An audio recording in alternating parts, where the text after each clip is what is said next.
It's beautiful. Take your hat off, boy. That's a $1 bill. All funky colors. Shapes that swing. It's impossible. And it is virtually. I'm not like you. Go to hell. Pocket sand. Human!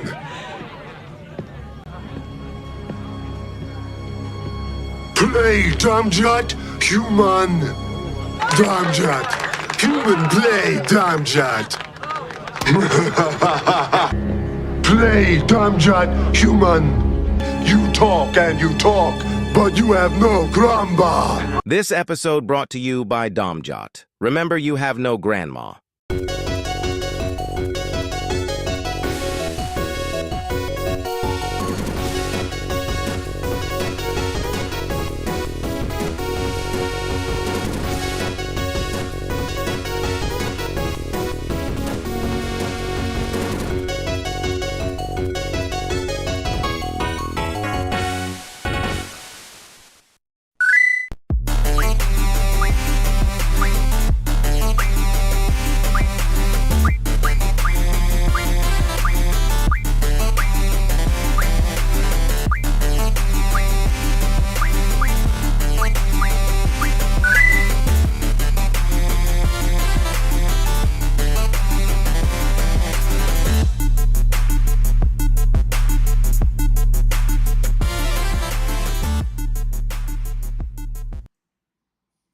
That's right. We got the coveted Domjot promotion, I guess, paid sponsor back again. It wasn't because I was lazy and didn't want to do another one. Anyway, Their official sponsor. We're their official. What do you call that? Affiliate. Well, as much as they pretend to give me fake money and I pretend to receive it and give them airtime, yes. It's the podcast once again, episode 17 of the Distracted Gamers podcast. I'm doing podcast guy at the moment. I don't know why. How's it going, Jason? Not too bad. Trying to think. So, two things. One, I watched a movie on YouTube called Laser Team. I want to say is what it was called. Oh, is that the Achievement Hunter? Yeah. I believe so. Yes. The now defunct It was weird. Achievement Hunter. I was watching it, and it didn't occur to me when I first started watching it that was Gavin from the Slow Mo Guys. Yeah, he's an Achievement Hunter. Yeah. So apparently, after they did Laser Team, they did Laser Team 2. Oh. It was weird. It was weird to me that they could actually get enough people or enough money. It was not a very good movie. The other thing, so my daughter wants me to make this specific dessert for her birthday, and it requires that we go to this store in town that sells stuff from Europe, and so we were there. Because she's a fancy person that she has to have stuff from Europe. Well, the recipe is, or the dessert is tiramisu, and it uses these specific cookies, and I just can't find them in any supermarkets. I know that I can get them from the European store because I've gone there and I know that they have them. But they had this Fanta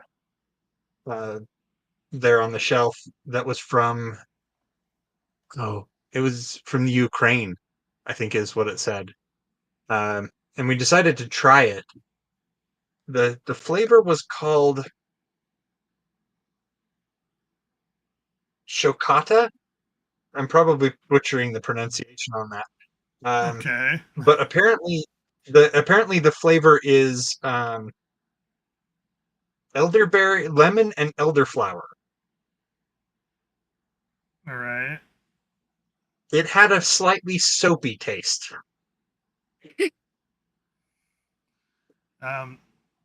So yeah, By the way, quick aside, Fanta is a company created by a man in the 1930s with a little mustache.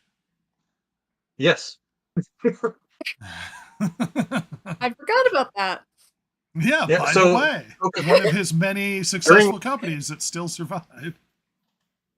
During World War II, Coca-Cola stopped shipping the Coca-Cola syrup over to Europe, and they needed to come up with something else, and they made an orange soft drink instead, and it got really popular. And Well, it yeah, involved that mostly like fruits and things, apparently, that was in it. yeah, Some guy did a video creating original Fanta, like war era Fanta, using the ingredients that they used to use. It tastes dramatically different. But you would think Fanta was made in something like South well, America, because it's all like fruity and refreshing and tropical the thing is feeling.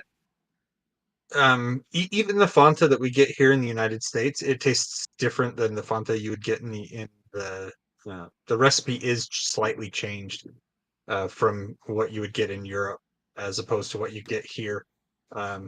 It's definitely more fruity over there as opposed to like the artificial orange flavor that people here in the United States seem to prefer. One of those weird things you find out is if you travel, drinks from your country don't taste the same. Like Sprite doesn't taste the same in Yeah. Brazil. It just doesn't. Yeah, the thing is that they totally can change the flavor to appeal to the local tastes without having to worry too much about how the people who like the original are Well, gonna that's think not about it, because necessarily the taste, the reasoning. I think they use a different kind of sugar in that could be it South too. America. I think it's direct sugar cane as opposed to we use some sort of weird other. Sweetener. Yeah. But it's hard to say. Chance weighs in and says they also brought us Volkswagen, rocket-propelled grenades, and Nerf gas. Oh, True. things we couldn't live without. Uh, oh, Ross, how's it going? Where's Ross? I'm grateful for my propelled grenades. Can't go outside without it. It's used for deer hunting. Silver, how's it going?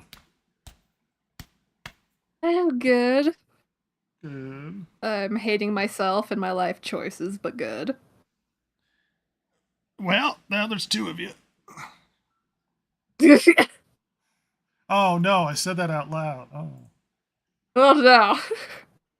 Yeah, I was talking to Ross the other day as I check, and as I inappropriately checked the email too late. And we were talking about how, you know what? I'll save it because I had this whole story lined up. We'll see if Ross shows up. At any rate, mystery abounds. Well, everybody, we've got an absurd amount of stuff to talk to. As always, Chance is going to be here for 5 minutes until he has to go take his nap. He gets fussy when it gets too late. Besides that, we're going to hang out and talk about some of the news. The first one, which I would actually like to go over, see if I got the right window. So there's an interesting series of tweets by a guy named Jacob Navok. This kind of came out the last couple days and really hit the awareness recently. Besides the point, he worked for Square, and there were a series of things that he revealed in a series of tweets that were fascinating, which I think are worth talking about, not only in context of the gaming industry, but in context of Hollywood and stuff in general. So I'm going to go down the thread that he dropped, sort of talking about the problems with Square Enix and their Final Fantasy sales numbers and expectations and all the problems that are going on with that.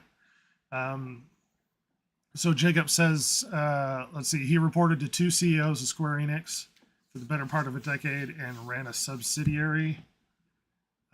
He also correctly predicted last year that Square Enix was going to break exclusivity. He has no confidential information, yada, yada, yada. Okay. So there's been a misunderstanding that has been repeated for nearly a decade and a half that Square Enix sets arbitrary high sales requirements and gets upset that its arbitrarily high sales requirements fail to be met. This was not true when I was there and is unlikely to be true. Today, sales expectations generally come from a need to cover the cost of development plus return on investment. If a game costs $100 million to make, it takes 5 years, then you have to beat it. As an example, what the business could have returned investing $100 million into the stock market over that period. So essentially, Square looks at whether or not a game is financially a good idea based upon if they invested that $1 million as opposed to spent it on a game. Would they get a better return on investment? And their prediction of an average market rate of 14.5%, which isn't what you're going to get nowadays anyway. So that's how they judge whether or not a game was successfully done. On top of that, they look at it and they say, let's see, let's skip down to, from statements made, it will make Final Fantasy 16 8 months to hit expected sales. And on top of that, get a return on investment. And he goes on to say, game devs' costs are likely 2 times as high, and marketing is also 2 times as high. Which is where, when you look at the cost of a game, oftentimes you have to look at it in terms of they have to make twice as much to make their money back, and if not more, to get a return on their investment. Which also explains the movie industry, because costs are oftentimes a lot more padded on top of it. It's interesting that they say, something like, well, they make a movie for like $25 million. I know that's way low.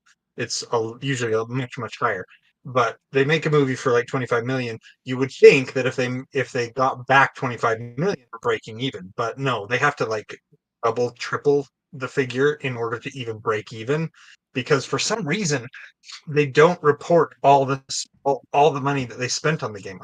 I'm not entirely sure why they don't. It doesn't make any sense to me to say, well, in order for us to break even, we made this movie for 25. Actually, we have all this other stuff on top of it, so it really cost us $75 million to make it. I don't and understand. Nobody wants to make their money back. Why they want to make more. No. Making your money back means you broke even. Means you got out of it exactly what you put into it. You don't want that, because you then have no money to make anything else, to make the next follow-up. You're basically you lost no money, but you made no money either. Well, and then it was a big waste of time and manpower, and you could have been investing it as opposed to just blowing it on a game. Chance says, plus Final Fantasy sucks balls, so that's tough to overcome. You suck balls, Chance. You attack things I like, and I take it personal because I have low self-esteem. Let's move on. Look at what you've done. Well, the bigger point is he gets to a point which is important to address when it comes to the gaming industry and important to address when it comes to movies in general. And it's here. What happened? Why did things change, and why does the industry not manage the way that it used to? And he goes on to say, not just to Square Enix, but the industry as a whole. And I would add, this is a problem that happens in Hollywood. Audience behavioral patterns are radically different than expected in 2015. Remember, I said 2015 was pre-Fortnite. The way it used to work was that you pick your release date similar to Hollywood, stick to it, and consider the competition to be titles released the weeks before and after. We would look at like a Hitman or a Deus Ex release and consider whether or not there was a Call of Duty or Assassin's Creed coming out at the same time, assuming that gamers had X amount of money and to spend and Y amount of time, and that if we wanted to get full sticker price, essentially the expectation was they would buy the game, they would finish it, and then when they were done, they would move on to the next game. But with the advent of Fortnite, that changed because people stayed on Fortnite. At the time, as a gamer, it's not just that. Well, it's more than that, but let me read on. Keep going. Let's see, the world is radically different than it was 6 years ago. Earlier this month, Kotaku had an article called 9 Great Games We Can't Stop Thinking About. There's a surprise 10th slide, and it was Fortnite. In the article, and once again, another weekend arrives, and I realize I'll just be spending most of my time playing Fortnite. I'm very close to maxing out both my Battle Pass and Festival Pass, so that's the plan. Why do you think, instead of making new stuff, they just keep re-uploading more content for Final Fantasy XIV? Why do you think, instead of worried about the new release, they just keep doubling down on Fortnite? They're not in competition with the games released at the time anymore, and they don't calculate based upon how much money they have and how much time they have and what game they're going to move on to next.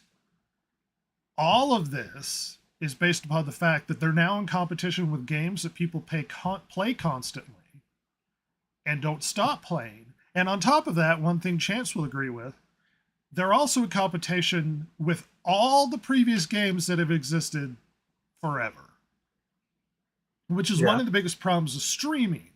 They release a new show and it doesn't do well on streaming. Case in point, the J-Lo show is just abysmal.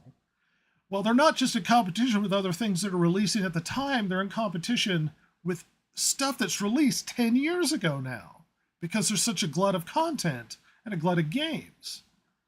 They're in competition with back libraries. They're in competition with older stuff. You're not just in competition with the release at the time.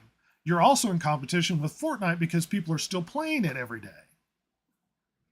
Right. And the other thing that they have to deal with that has never really been an issue before is that we don't really trust entertainment in the entertainment industry anymore as far as consumers go.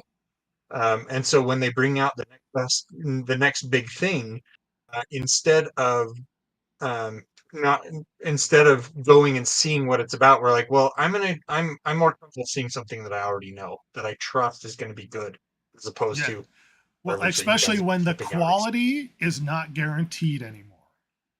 Yeah. When you're not sure if the game coming out is going to be any good.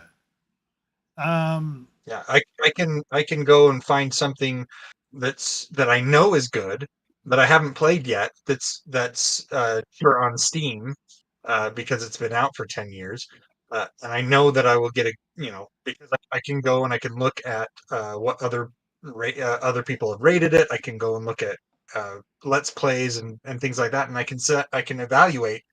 Yeah, this is going to be a good game. I'm going to enjoy this. Or I can just go grab one of the games that is sitting on my shelf and pop it in my Xbox and say, hey, I'm going to play this because I know I enjoy this one, as opposed to your game that it may have like 140 gigabyte download on day one to fix a bunch of problems that you guys just didn't fix before releasing. I mean, come on, guys. What do you expect here? Well, you're getting off on the top point. of that. You're getting off. Well, on top of that, Twitter article.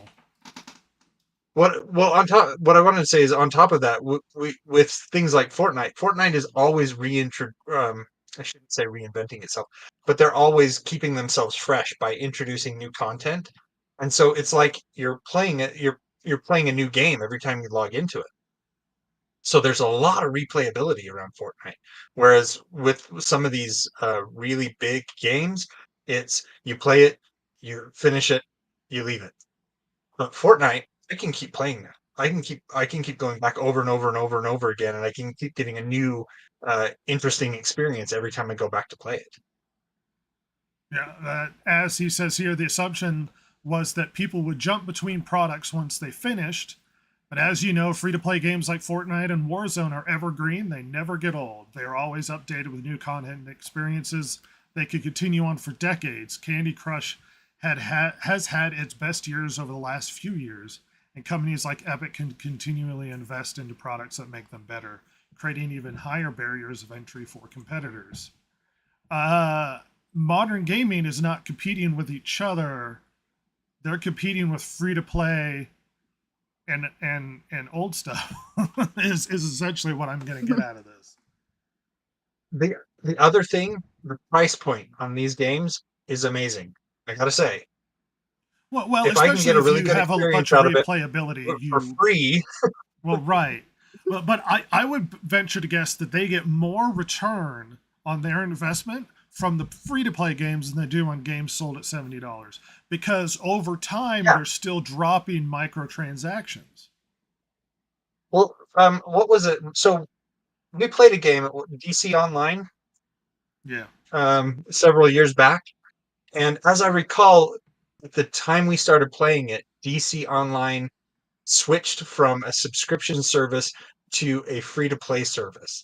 And when they switched from subscription to free to play, they suddenly started making money hand over fist. Yeah, they were losing money and they started making it. Why? Because it's funny. There was a guy who made a game on Steam.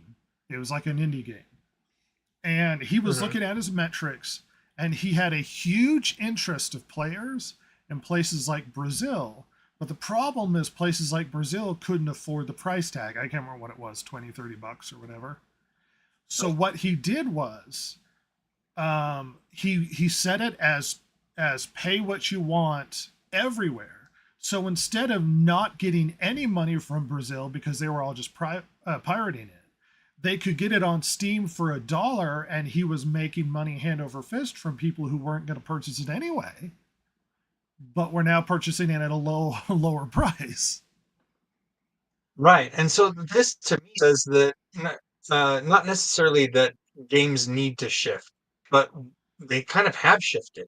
Well, that's the point of And his post, is that gaming industry has shifted, and the old paradigm of the competition that you come out with at the time, as the games that are coming out at the time, is no longer the case, because people are consuming themselves with Fortnite perpetually. People are consuming themselves with other games that don't go bad, that don't have a limited time well, not frame only of that, playability.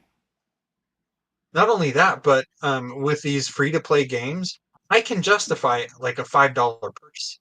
I have no problems, saying, okay, you know what? I really like this one aspect of the game. I will put down $5 to be able to. I think um, with like DC Online, if you paid $5, you got the oh, what is it? The city where Flash lives. Yeah. I don't remember what it's called. It'll come But to me. anyway, Keep you got going. that expansion. You got that expansion, and not only did you get that expansion, you got extra slots to create more characters, because there was if I recall correctly, you got 2 character slots, so you had 2 characters that you could create and play. If you bought this $5 expansion, not only did you get that expansion to the game, but you also got um, more options for character creation. As I recall, the Old Republic Star Wars did something similar, It where went free to play at one point. initially it was, yeah, it was a subscription. It went free to play, and when it went free to play, those who had been playing it prior were grandfathered in, and so they got to keep like Uh, 7 and I think characters. we're missing the point, because Anyway, MMOs have been around for a long time. The point being that they're now in competition with these free-to-play games and microtransactions, and it's a lot more difficult to become successful, because you're competing with a game that's been out for like a decade. That's still popular, that's still going, that still has an established fan base, that are still throwing money at it. And obviously I have a bias, but I would argue also already established content. This is a problem that also exists in Hollywood, where they come out with something and then they go, why aren't people watching it? Because it's bad, because it's political in a way that people might disagree with, and also people are actually watching other stuff that came out like 10, 20 years ago. One of the most popular movies the last couple of weeks on Netflix, like the top 10, was Shrek. Not a new movie, but the old Shrek. Good old And I Shrek. think, yes, and I think they're missing the mark, and that's why the industry is changing overall anyway. Xbox is having problems. Square is struggling with that they shut down a bunch of minor projects and a bunch of different minor studios and stuff. Microsoft shut down a bunch of stuff through Bethesda. The industry is changing, and simply having a $70 game that you could sit and play 100 hours in is not the paradigm anymore. And I'm not excited about where the industry is going if it's going to start killing off single player experiences in favor of something that you pay for, a subscription, or just microtransaction you for months and years. Like, you can't buy Office anymore. You have to pay a subscription for Office. Yeah. Silver? The thing is, if you actually look into the license agreements that whenever you install something, you just click I accept, and you don't actually read into it. One thing that is actually in the end user license agreements is an understanding that you don't actually own the software. You are only being Well, given that's how it goes permission to use it. for practically any of this. I mean, Oh yeah, movies, anything. Yeah, you don't actually own it, believe it right, or not. right. And so that to me, it just feels like a logical extension of that. It's no longer we're giving you this copy so that you can have it on your computer. It's pay us every month to be able to use our software. And I hate that. I Well, hate it so much. well, the industry has been moving this direction for a while, if you've been paying attention. Oh yeah. Lest we forget the era of the Xbox One, and one of the biggest damages to Xbox's reputation as a whole was the Xbox One launch, where they Share said your it always games. had to be Oh, yeah. online, where you had to have a connected to it, otherwise it wouldn't work, where you couldn't share your games, and you basically had a license, and if you didn't log in once a day, then you couldn't play because it couldn't recheck to make sure the licenses were functioning. And, their solution to people who had spotty internet or whatever was By buy a an X 360. buy the Xbox 360. Yeah. Yeah, we forget that this was a thing, and that massively damaged Microsoft's Oh yeah, reputation, which I don't think Sony they've when they did recovered from. when they did their launch the next day, that was so funny.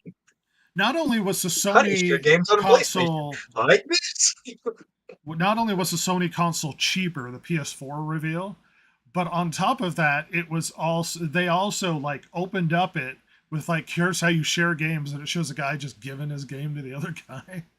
Yeah, it was so funny.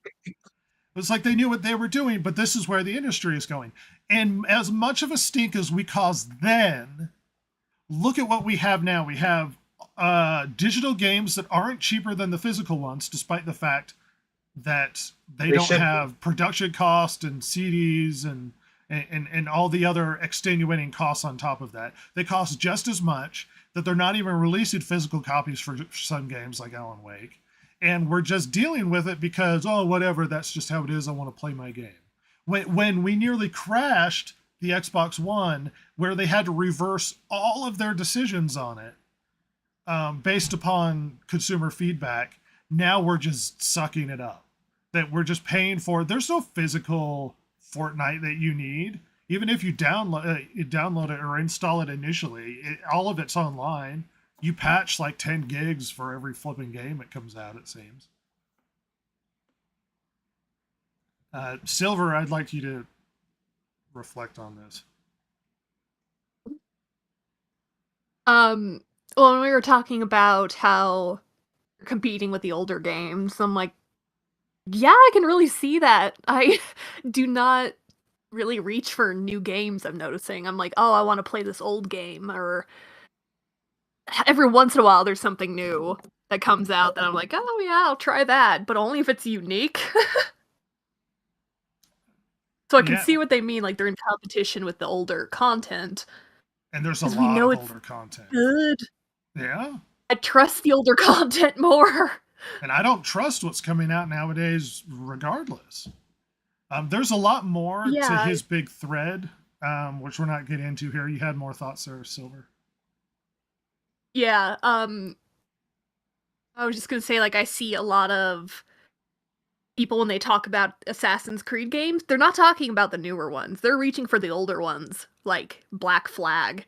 I don't hear anyone talking about Valhalla or I mean, you have really a point. any of the new ones. Odyssey.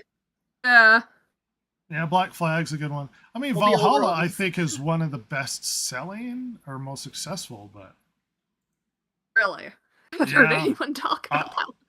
I mean, that might be so. The negativity around the shadows or whatever is just absurd, which we Oh, can get yeah. into. But let's get it in the news dump proper, unless anybody has lingering thoughts. Which I think this opens up some light, which also reflects on Hollywood as well. That they're existing in an old paradigm and stuff has changed, and now releasing a new show on Netflix doesn't work because they're in competition with shows that aired 20 years ago. Do you want to Anyway. do the? Do you want to do the bracket? We can do the other one. Or do you want to go straight?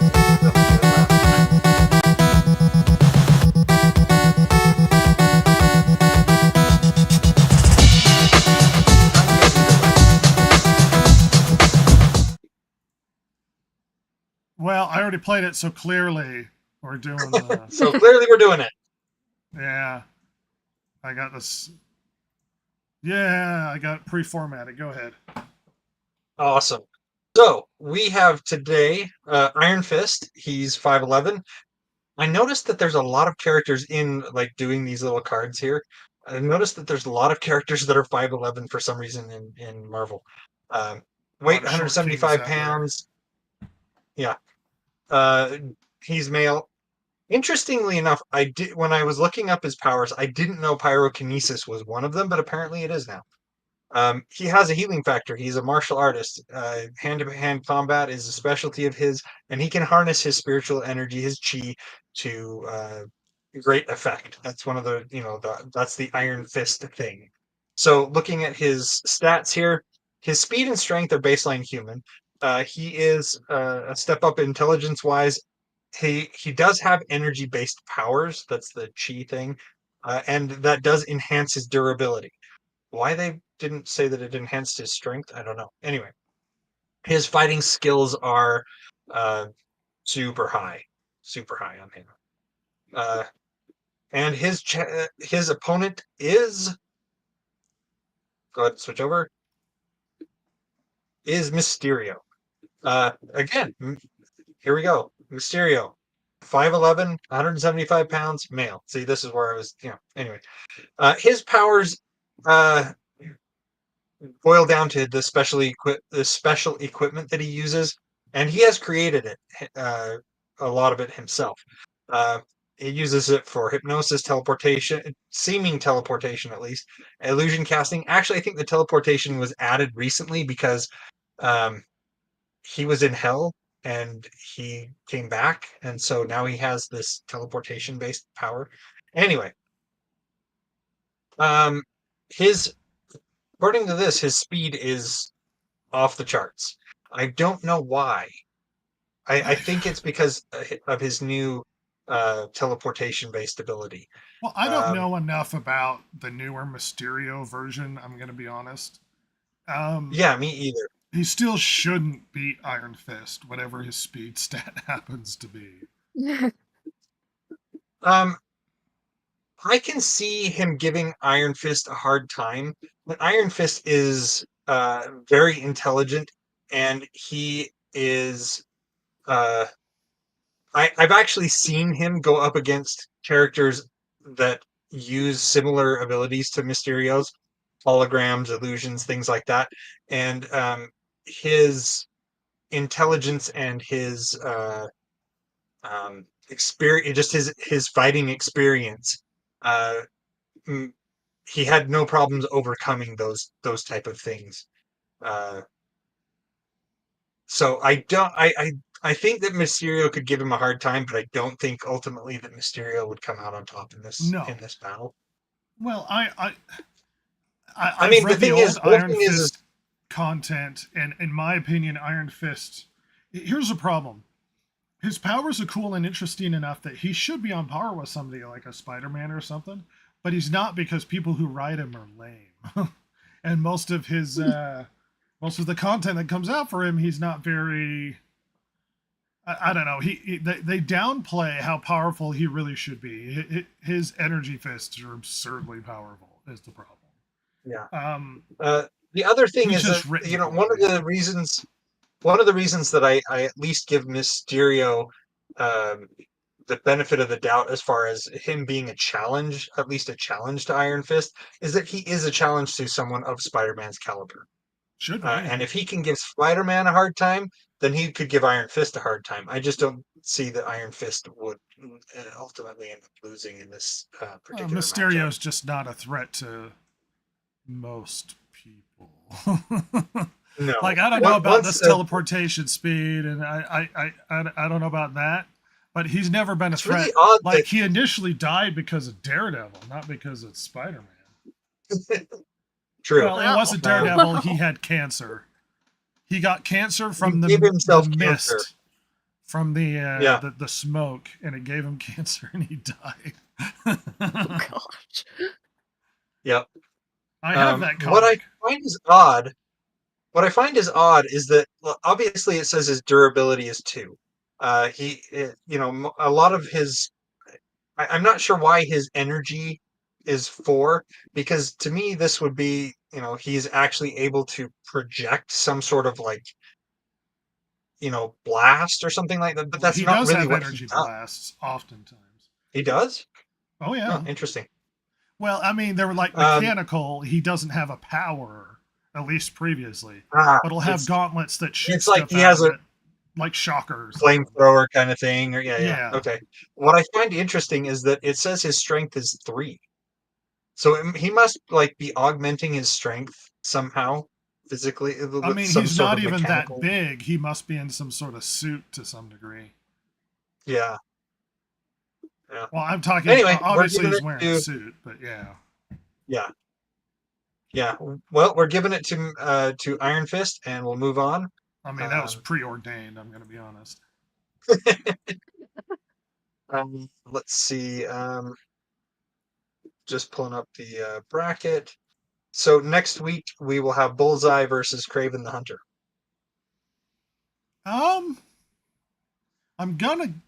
My initial reaction is Bullseye, but it's not as vast a gulf between the two as this last one was.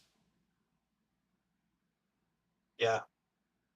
Kraven it can be wily at times. And they're making a movie for him. If I recall, that one of the executives at Sony said that when it releases, they expect people to keep going back to it over and over again. And I was like, no one's gonna watch Kraven the Hunter multiple times. I don't think that there's going to be very many people that will watch it one time. Oh, they'd be hard pressed to see it one time. We got news, so let's slip into it.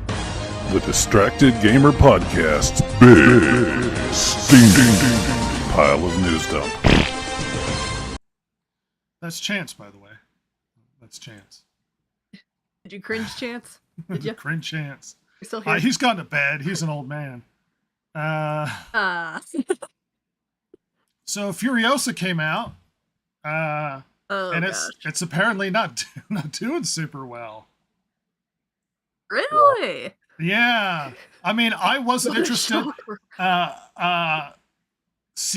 There's a well-known secret about me. Is I'm a massive fan of Mad Max. Just a really big fan of Mad Max from the originals, and I even really like Fury Road. It has flaws, but I really like it. I was really uninterested in seeing the Furiosa movie. I don't want to see a Mad Max movie where Mad Max isn't in it. Is what I'm saying. See, the thing is that you can always do like spin-offs from the main series, but you do have to take into consideration that the reason people go to watch the main series is because of the main protagonist. Well, apparently to be fair, people liked Furiosa, but I don't think there was enough light to justify a movie. I thought she was a bland and uninteresting character, and for some reason we needed a prequel of her character, because all the women were like, yeah, women. I don't care about her character in the movie. Most of the things I loved about the movie were the big explosions and stuff. And incidentally, they have a Mad Max proxy called Praetorian Jack. And apparently the movie's really boring until he shows up and he's in it for about an hour. And then spoilers, he dies. And then it stops being very interesting again. Like the interesting part is the part where he's in it. That's super it's super sad and super telling. It's super telling. In general. But it's in competition with another big release, the Garfield movie. And apparently Garfield is stomping it out.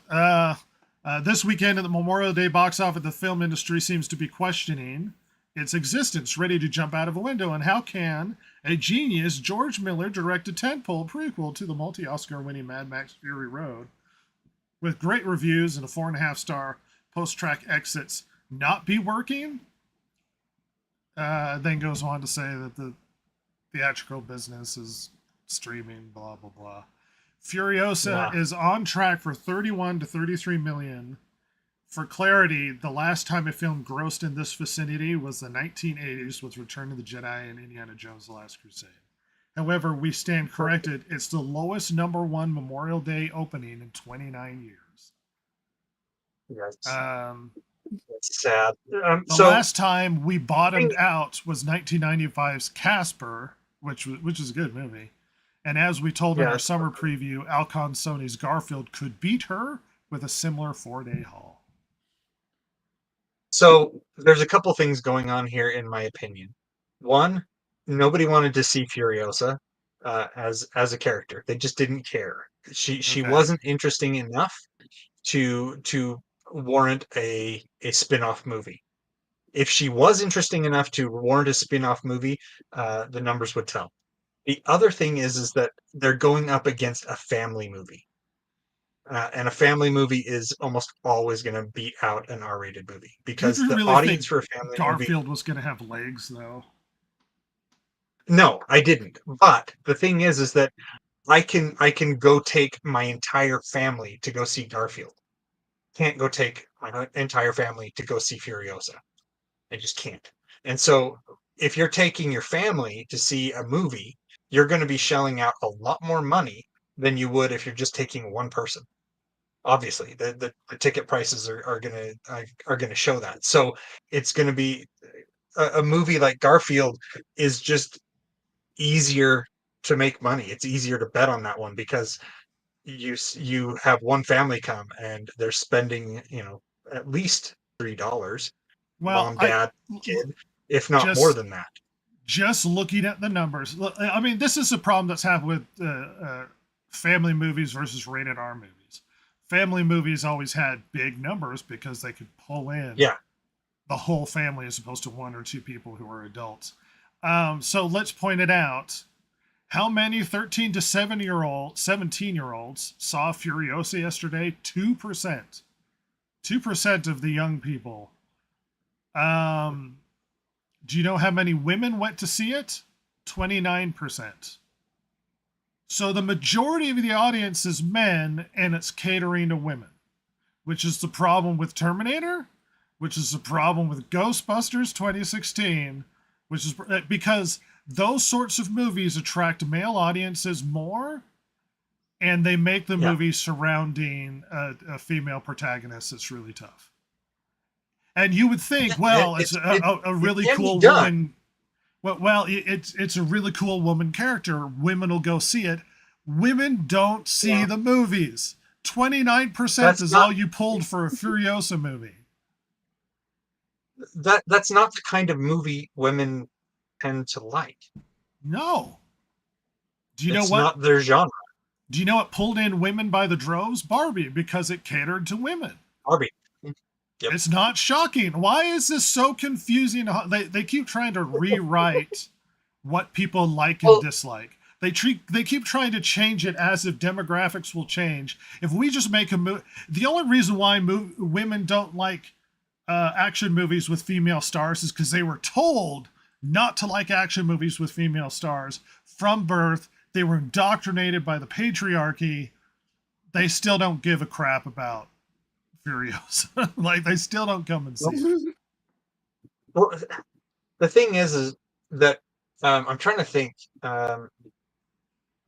There are some good action movies that have a female protagonist, and the box office has shown that those movies do Obviously exist they and exist, can but work. they don't still draw women. That's the point. No, if you cater they to don't. female sensibilities, like Alien has a female protagonist, and it's great because Ripley's a great character. The point being that it didn't have her walk around and say, I'm a girl boss and I'm better than all of the men and I weigh 10 pounds and I can punch out 300-pound men. Ripley wasn't that person, but she was still awesome because she could do things despite difficulties or inhibitions. She was a well-written character. They didn't write her like some giant action star that she's not. No, they didn't. They wrote her respectfully towards the woman that she was. Precisely and so. The thing is that men went to see that movie, not necessarily women. I don't know about you, Silver, but is Aliens one of your favorite movies? I mean, you're kind of an outlier here. It's not one of my favorites. I don't even know if I've seen it, actually. Well, this is anecdotal individual polling. Yes, it is. The point being, overwhelmingly men like Alien more than women. And it's not the female protagonist, it's how they present the female protagonist. That's the point. And if you draw in the men, they will bring their dates with them. Sometimes. Not Silver, always. what do you Not think always, about but- the success of Furiosa this weekend? Or lack thereof. I'm not surprised that it didn't do well. I've just been waiting. Like, oh, show me the numbers. I know they're gonna be bad. Well, I wanted it to do well. I want a good Mad Max movie, but it's not a Mad Max movie. It would have been better if they'd done a Mad Max movie. Why do they have to make it in the Mad Max universe? Couldn't they have just made like another universe, but not hitched on Mad Max to hope for success there? When they again, only men are gonna see it, so they're like setting themselves up for failure. The problem there lies in the fact that if they write it in, or if they set it in a universe that's its own thing, then you don't have an established fan base that will come see it because it has the name attached to it. And so it's a lot more risky. True. Whereas if you say, okay, this is Furiosa, and you know that she's from the Mad Max movie, then that they're hoping that will automatically draw in the Mad Max fans to come see the movie. That's why you abuse. But then there's not Mad Max in it. No, Mad Max isn't in it. There's a Mad Max. Nope. So it does not help.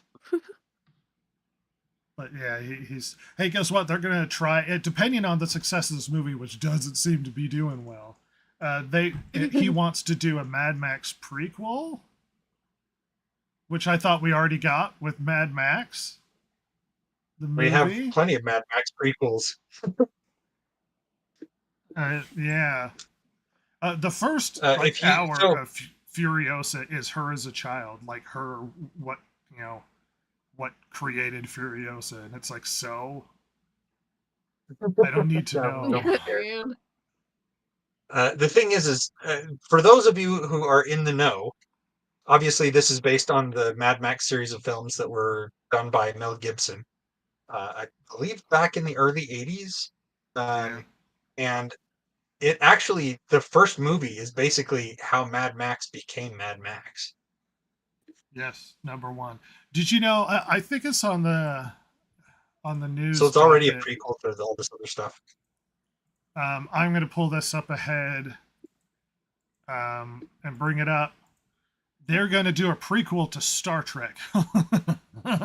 What? Yeah, a Star Trek origin story, which was called Star Trek Enterprise. I don't know why we need a Star Trek origin story set decades before the 2009 the one with what's his name? Scott Bakula wasn't prequel enough for them. Yeah, the actual origin of the the Federation and all that. Yeah, The first Enterprise. go figure. But this is going to be a J.J. Abrams movie, and it's probably going to suck. No one needs a prequel to Star Trek. Good Lord. Genuine care the thing to is talk if about you it want more than that. if you want to have a Star Trek movie, there's plenty of universe out there in Star Trek to create your Star Trek movie. Same with the Star Wars universe. The thing is that um, if you don't set it around like the established characters, you are kind of They're creatively running a bankrupt, lot of Jason. risks there. You know Yeah. this, I know this. They can't write a story to save their bloomin' lives. Everything they create is a derivative or a rehash or a sequel or a prequel of something that already exists because they don't know how to write anything anyone wants to see or read or whatever. And so everything they do is already established IP. But then they take the already established IP and then they ruin it because they're a-holes.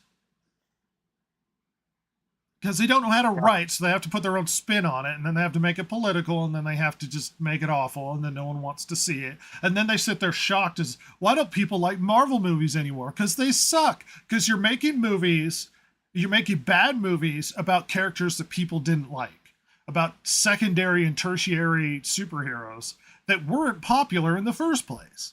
And now you're shocked people don't go see the movies? Really? Really? How about every movie you come out with the main character doesn't always have a side character that's diverse or a woman of some sort that looks like they're going to take over when that character goes away.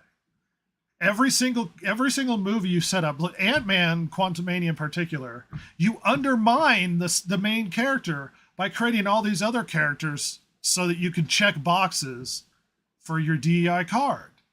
Ant-Man wasn't the main part of the Ant-Man movie. Yeah, this is why it sucks. It says Ant-Man in the title, he needs to be the focus. Yes, this is why it sucks. This is why Mad Max has problems. This is why every movie they come out with. Doctor Strange was about freaking Scarlet Witch and his sidekick. That's what the movie was about. It was Scarlet Witch's story. Who ends up being a villain and killing a bunch of people, and we're still going to act like she's a character that all young girls should emulate. That's the sort of the sidekick more powerful. The sidekick was more powerful and had more interesting stuff going on. And then they dropped a comment about socialism in it. It's a bad movie. The thing is that if you want to make a movie about these characters, fine, go for it. I'm not gonna stop you. But I'm also going to sit there and ridicule you when you create these movies that they want to do America Chavez. Nobody cares about America Chavez. Nobody. Go for it. Make that movie. But just don't be surprised when it bombs. They know you don't like it. So they're going to shove it into an already established show and make it worse. Yeah. And they think they know better than you because they think they can manipulate you into liking something that you don't like. They think they're smarter than you are. You can totally introduce these characters if you want, but you have to make them secondary. You have to. It's imperative. If you introduce a character, it cannot overshadow the main protagonist. Oh, but it's gonna overshadow the main protagonist. You're talking about a world that don't exist. Very true. I'm gonna drag this out too much. Hey, Pixar laid off 14% of its staff, and Disney is looking to cut costs. This is a marquee story that's kind of a big deal in the arena. Yeah, Pixar fired a huge chunk of their staff. I'm not surprised. The last how many Pixar movies have been terrible and haven't done well in the box office. I mean, what were the last Pixar movies? We had Lightyear, which everybody hated, which was just a bad movie. We had Red, which is an allegory for getting your period. I don't know, Wish. Nobody I Wish, heard yeah. that saw Wish Wish liked Wish. apparently was just bland. Well, it has the inherent flaw that Bruce Almighty had. Where, remember, Bruce Almighty gets the power of God and he's going to bestow everybody their wishes and cause all these problems. Mm-hmm. Well, the inherent story of Wish is there's a king that has the power to grant wishes, and he's not giving up everybody their wishes, and this young, diverse girl finds out. So she gets the power, and she starts giving everybody their wishes because everybody deserves their wish. What if hypothetically, there's a young man, perhaps lives in Germany as a failed painter, has a dream. Should he get his wish? Should everybody get their wish? Perhaps everybody's wish is not a good wish. What if my wish is to punch everybody? Should I get my wish? Silver? Like that, similar to that alien from Hitchhiker's Guide to the Galaxy that goes around insulting everyone. I'm not surprised. Pixar is hemorrhaging people. We went from some of these studios being so established that you could trust everything they came out with, not just quality, but it was safe for kids. You weren't going to get preached to. And you can't rely on that anymore either. Nope. And I think Disney scared off families, and Pixar is part of it. And Pixar hasn't produced a good movie for like 5 movies. What? Elements was one of their recent ones. Yeah, not. Flopped hard. We're getting a Cars 3. Oh my gosh. Yeah. Because I know Silver was sitting around the other day and she's like, man, I really want to know more about the Cars universe. That's all I want to know about. I need more Cars universe in my life. I need more Tomater. Get more Tomater. Well, guess what? And I had to get around Forbes' problems. So IGN went and bought up a bunch of smaller gaming journalism. Well, they're not smaller. They're major gaming journalism sites. And they have a lot of redundancies, and there's going to be a lot of layoffs because of it. The gaming journalists sphere has not been doing well. Like Kotaku is primed to be sold, if I'm being honest. It's not going to stick around much longer. And the fact that IGN bought up a bunch of defunct, Paper Shotgun, Rock Paper Shotgun, VG 24/7, Outside the Xbox, Digital Foundry, Nintendo Life, Push Square, Pure Xbox. And there's expectations that there are going to be a lot of layoffs in the aftermath of these buyouts. It doesn't surprise me. I would not be surprised to see that come down the road. Almost any time one company buys another company, there's layoffs. It doesn't matter what industry it's in. That's almost expected. If you buy a company, you're going to lay off some of their staff. Well, and the rumor is they bought them for a song, like just practically nothing. It wouldn't surprise me, yeah. Pop culture journalism is not how you make money. I'm going to tell you that right now. But this is a lot of people get into it thinking that they're going to make these big careers. Or honestly, I guarantee you. Well, I guarantee you because they've stated this flat out that a lot of these people in game journalism really want to talk about politics, but they can't. So they talk about games journalism and politics in the games journalism because that's what they some care of the about. articles Go ahead. Some of the articles that you've curated for our thing here feel that way. You know what I mean? Yes. And maybe it's because it's what I'm seeing coming through the pipeline and the news that I consume, that sort of thing. But it feels like they're out of touch, and gaming journalism has always been out of touch.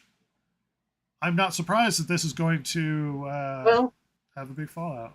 I wouldn't say they've always been out of touch. I would say at one point in time, gaming journalism was they would talk about the games, and they would talk about the story and I don't know if there's a guarantee. Yeah, I don't know. I can't say for sure that there was ever a golden age of gaming journalism. I just remember things like Nintendo Power from when I was growing up. You know what I mean? Well, sure, but that's directly from Nintendo. Right, but it was still gaming journalism. That's from the horse's mouth. And we've talked about this before, but the biggest flaw with gaming journalism is people are reporting on products, which is what makes this weird. Because it's not like you're reporting on news and events. They're reporting on things you can buy, and so you have this conflict of you want advertising from stuff in the gaming space, but you also want to report on it. And so it's hard to not have bias involved in it when the stuff you're reporting on is also the stuff that you're interested in, the stuff that advertises for you. And it's a weird industry. It's like people who solely report on cars, just car magazines. It's like, is there going to be some bias? Absolutely. Right, but the thing is that what I would say is that political component that we're running into a lot now was missing at that point in time. Yeah, you may have had Nintendo touting some game as being the next best thing, and it really wasn't all that great. But they didn't start saying if you don't like this game, it's because you're a racist. Well, yeah, politics has infused itself into every aspect of pop culture. Period. Prior to 2016, but 2016 and that mysterious event kind of shattered people and everything became political. But this was a long time coming. The Anita Sarkeesians existed before Donald Trumpler showed up in the White House. Politics has been shoving itself into every aspect of our lives. And I would like to sit here and just talk about, I like this game or I don't like this game, but they have to politicize everything. There was I didn't bring it up because I just don't care about Suicide Squad and laughing about some stupid, but they're coming out with the DLC and it's got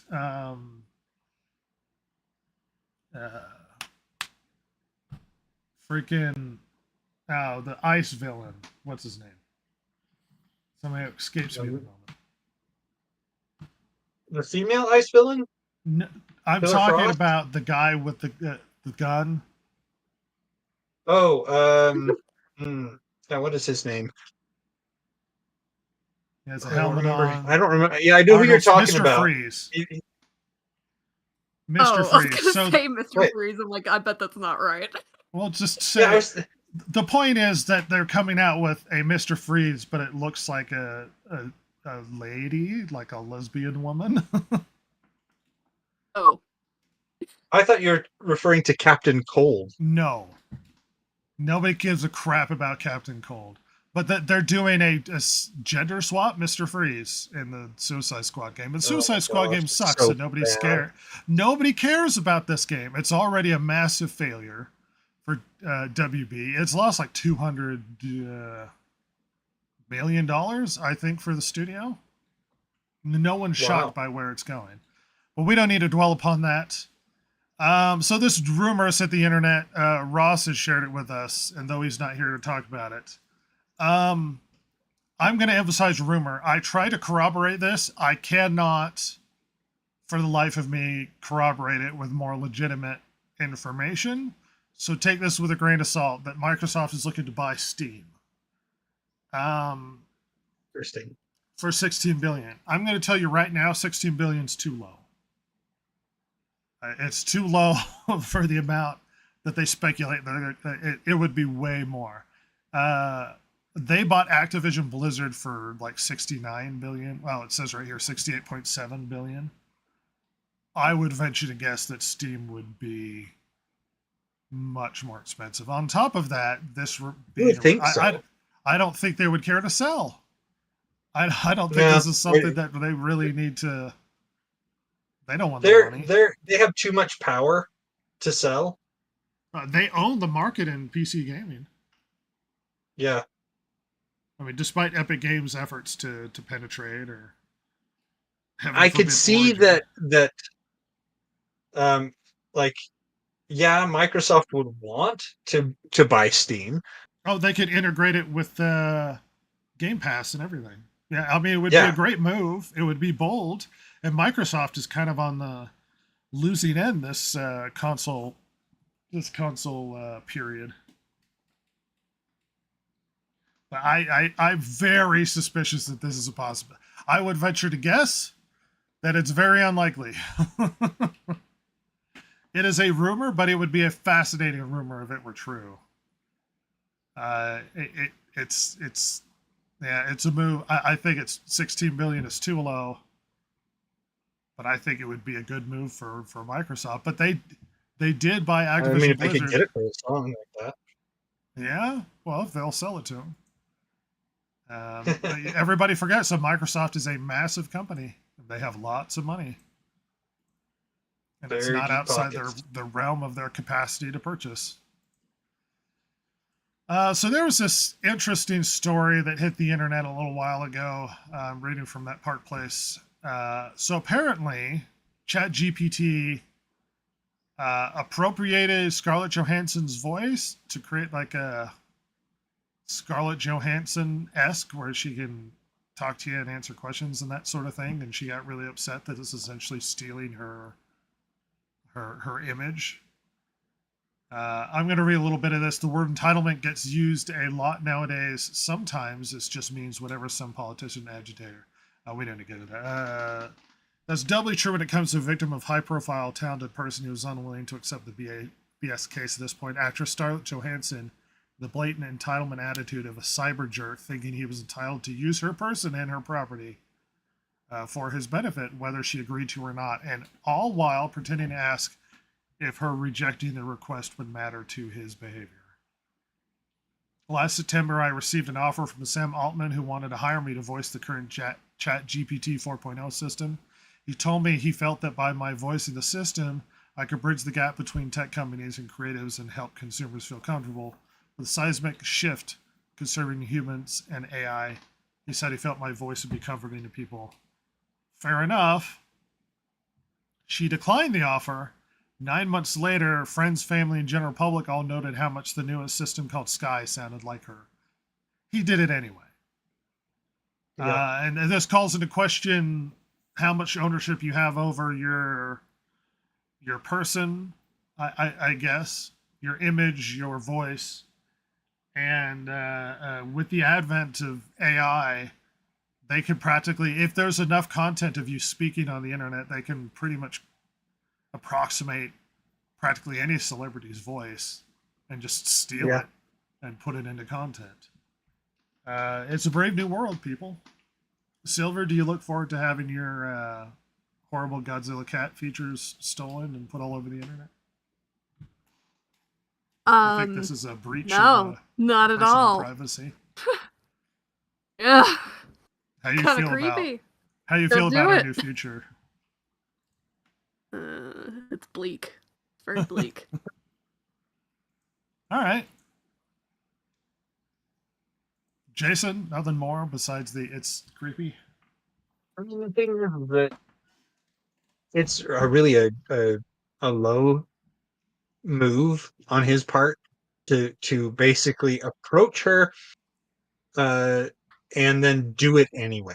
Yeah, get And turned down. the thing is still put it on there. Yeah, you could always argue that there are plenty of people out there who sound like Scarlett Johansson, because of this, that, or the other. There are going to be people who sound like each other. But the fact that he tweeted out her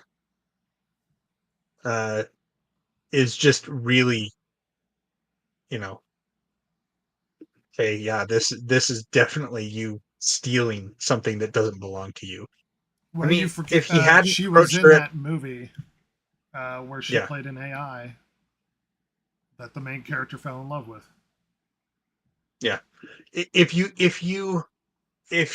hadn't approached Scarlett Johansson, and he hadn't tweeted out her, it could be that when they were testing the voice, that Scarlett Johansson's tone just came across the best, and that was the tone that they were working with, not necessarily they were working with the celebrity sound alike or something like that. Then maybe they could argue that we weren't actually copying her.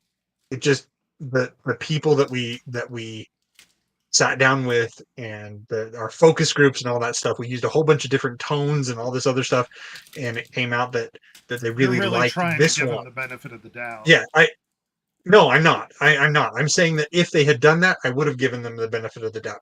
In this instance, because that's not what they did, they went to Scarlett Johansson. She turned them down, and he tweeted out her. Yeah, he was. This is theft of something that. Yeah, this is theft, outright theft, and he should be prosecuted for it. I don't know how it would play legally, but yeah. Yeah, it Let's would be shift weird. on. Some interesting articles that kind of hit the internet, and everybody went, ugh. So, Are those articles, huh? Insomniac's narrative director basically implied that they need to pull every lever that they have to insert LGBTQ content into video games. That's just as gross. much as people say that there isn't an agenda, and they There don't totally have is. a goal and a purpose and an idea that they want to include messaging into content, they absolutely do. Now let me step back and speculate on this in a, I guess, meta way, where if you view the world as, how do I put this? So let's say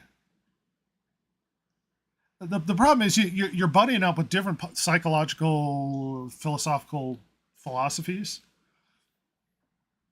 where a lot on the left have a fundamental belief that your viewpoints, how you develop in the world and whatnot, is all nurture based and not nature. That you're almost like Rousseau's living in the forest, and you would become a perfect being, and you're subject to the influences of society, and that's what makes you bad, and that sort of thing. And so in their minds, if they have an agenda, the only reason why women aren't into math as much as men are, or don't like engineering as much as men are, is because from a child, women are discouraged from being engineers or doctors or space people, whatever. And so the idea is that you have to insert socially engineered imagery to display women in those positions, to encourage them to try and change culture to reflect what you think it should reflect. The problem with this philosophy is it's incorrect. And I'm not just saying because I disagree with the philosophy. I'm saying this because all available data and scientific evidence says that this is not how people develop. Even in very egalitarian societies, even more egalitarian societies, where all structures are removed from women's capacity to make their free choice wherever they want to, when women are given more freedom, they are more likely to choose more gendered roles, and that there's more going on than simply societal influence on young girls and why the decisions that they make, that there is biological difference between people, and that's why they make those decisions. Now, in a roundabout way, this is why I'm bringing this up, because when it comes to the LGBTQ community, the argument is that the only reason why there's bias is because they're ostracized, or they're pushed out of popular media, and so they're considered to be other or different or weird. What I'm telling you is that's not true. No matter how much you push an agenda into content, because we've said this from the very beginning, they have an agenda. They're doing this on purpose. They want to expose people to their political perspective, to their ideological perspective. They want to expose children to as much of the different, disparate sexual orientations as they possibly can. Corruption. And that it's done deliberately. because they think that if they display it in a positive way, it'll encourage young kids who might feel ostracized, who might feel bullied, that they might feel more accepted because they can see themselves in the content, which is narcissistic to an extreme. But this is a deliberate It's also thing. called grooming. Right, but this is deliberate.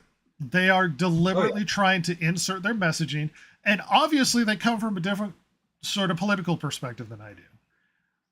I can see that there's an effort to deliberately insert their political messaging, and you might say, well, Rhett, what if they put positive family images or whatever political perspective you might have into it? Wouldn't that be indoctrinating? And it's like, well, yes, but this indoctrination would involve like 90% of the population as opposed to the small fraction that happens to be LGBTQ plus, to try and shift things in the other direction. It all has and always will be a small percentage of the population. But anyway, Jason, go ahead. Not only that, but the fact that when you do this, the other option or the other viewpoint is not being equally put on display. Well, that's because it intersect in the political philosophy. Intersectionality, the other viewpoint is considered lower on the spectrum. Well, or evil. Well, or evil. The thing is, the point of intersectionality is there are tiers to this, and it's like it's not just that I'm gay; it's that I'm gay and I'm black, because then I have more status, because I have more grievance, because I have more minority, and so there. Even if the opposite of political spectrum might be considered, it's not going to be displayed because it's so low on the tier list that it wouldn't register. And also is considered negative because it pushes against the philosophy itself. So. Right. What I was getting at was the fact that they're not being fair and balanced, for one. I mean, I'm not saying they have to. They don't have. They're welcome to make this game. Right. But the other thing is that usually what they're lobbying or advertising or pushing against tends to actually be of more benefit to society than their viewpoint. And if they point that out, then their argument, their viewpoint, it just falls apart. It can't sustain itself. Silver?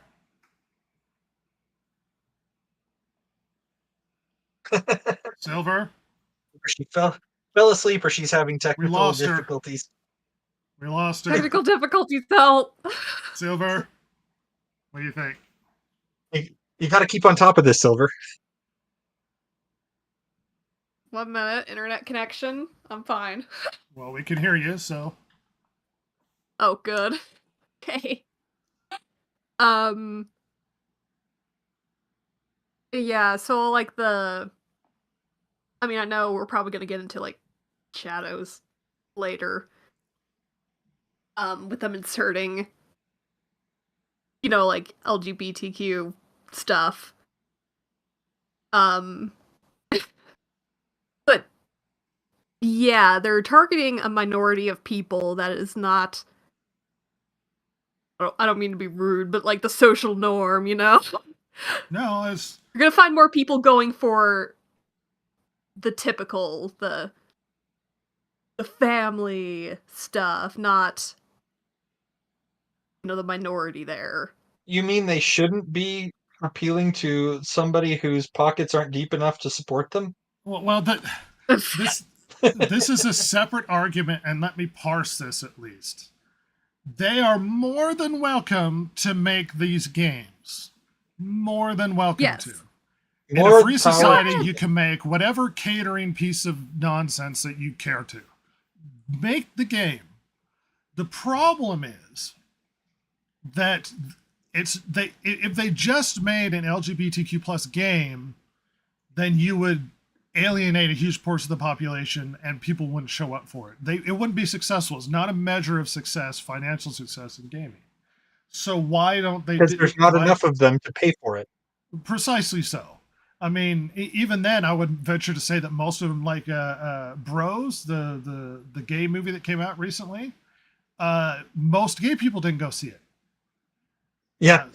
And the point being, you're more than welcome to do this, but the problem is, if you made a game solely about that, it wouldn't be successful. So what you do is you take games that people like, already established IPs, and you hijack it and you insert political messaging into it. And this is what people refer to when they say it's woke, because you're inserting political messaging into something where it didn't previously exist, because you have an agenda. This is not pretend. They deliberately say this. They deliberately, one of the heads in development of children's programming at Disney deliberately said that they had a not so gay agenda. Oh, not so secret gay agenda. This individual, she was so awful, working at Insomniac, deliberately states that it is their goal to use every lever possible to insert LGBTQ plus politics into gaming.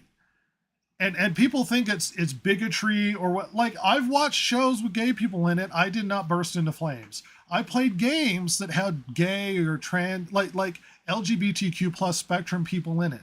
The point isn't that they're in it. The point is that it's the messaging that's the problem, because they're deliberately trying to force their agenda into the content to try and force you to change your mind, because they think that if they expose you to it more, that they can change your perspective, which I have gone over extensive statistical analysis on topics like this. You cannot force people to change their agenda based upon these sorts of, like there's extensive evidence and statistics that say that this isn't a thing you can do, but they believe it's a thing you can do because it's part of the structure of their philosophical thinking, that the only reason why there are problems because the system teaches them that this is bad. The only reason why there are issues because the system tells them that you shouldn't be this or you should be this. And they're trying to fight against that because they think that there's some sort of overarching indoctrination that exists. It's an errored political thinking, philosophical thinking. And there's abundance of evidence to suggest that that's dramatically untrue. All of the evidence that the studies have been done, this is not how people function. But they have a message and they have a political agenda and they're trying to cram it in there. Anybody else have anything for the most part, to insert? This doesn't surprise me at all. For the most, yeah, it doesn't surprise me. For the most part, when people are shown that they're wrong, they double down. That's kind of been my... People don't like to believe that they're wrong. No. And especially when it's a linchpin of your philosophy, it damages a huge amount of things. You want to think it is part of a superstructure that makes you believe that you're not at fault for problems that happen in your life. There are external issues. And it's all part of the same structure. It's all part of the same philosophy. It's all part of the same political ideology. And look, I get it. It pushes against the narrative that you live with, and maybe you vehemently disagree with me. That's not the point that I'm having. The point is that there's deliberate efforts to manipulate media, movies, shows, video games, and so forth. And they're not shy about it. They're doing it on purpose. Yeah. At any rate, we don't need to dwell this too long. What's that, Jason? I was going to say, and we're not buying it, so... Yeah, they seem to be doing poorly. Case in point, Hellblade 2. Hellblade 2 came out recently. Apparently, it's reporting worse player numbers than the original. I like the first Hellblade, despite the fact that it's representing cultures inaccurately, the Nordic cultures it's representing. That's a long, drawn-out discussion, which people will be like, nuh-uh, but we don't need to get into that. That being said, I wanted Hellblade 2 to be good. It looked good. I wanted it to be good. I haven't played it yet. Well, if you're a fan of the original, you don't want the sequel to do well. Yeah. Because that means you get more fun But You get more enjoyment because it's doing poorly. So that's unfortunate for Hellblade 2, I guess. Yeah. I can't report on this from personal experience because I haven't played it. So they go over a bunch of numbers in it. We don't need to dwell on it too much. But unfortunately, Hellblade 2 is not doing well. So you don't want a funny story? So the Acolyte's coming, despite the fact all of the negative reaction. nobody wants it. It's coming Apparently, anyway. they spoiled the big twist in the trailer. Yeah, That was fast. Yeah, do you know what the twist is? they're twins. Yeah. So the main evil character is bitter and hates the Jedi, and she was a twin who apparently makes her hair in the exact same way as the other twin, even though they were separated when they were very young. And the Jedi took one of them and promised to protect the village, and they didn't, and the village got trashed, so the other one has got a bitter agenda. And the reason why it got revealed, obviously spoilers, but it's in the trailer, so it's a spoiler. Well, it is a spoiler, but The this is like the Terminator Genesis thing. Well, the spoiler is in the subtitles, where the subtitles actually say a different name for the different person, and you're like, oh no. And they just sort of leak the whole gimmick of the show. Well, Yeah. Well, they thought they were clever.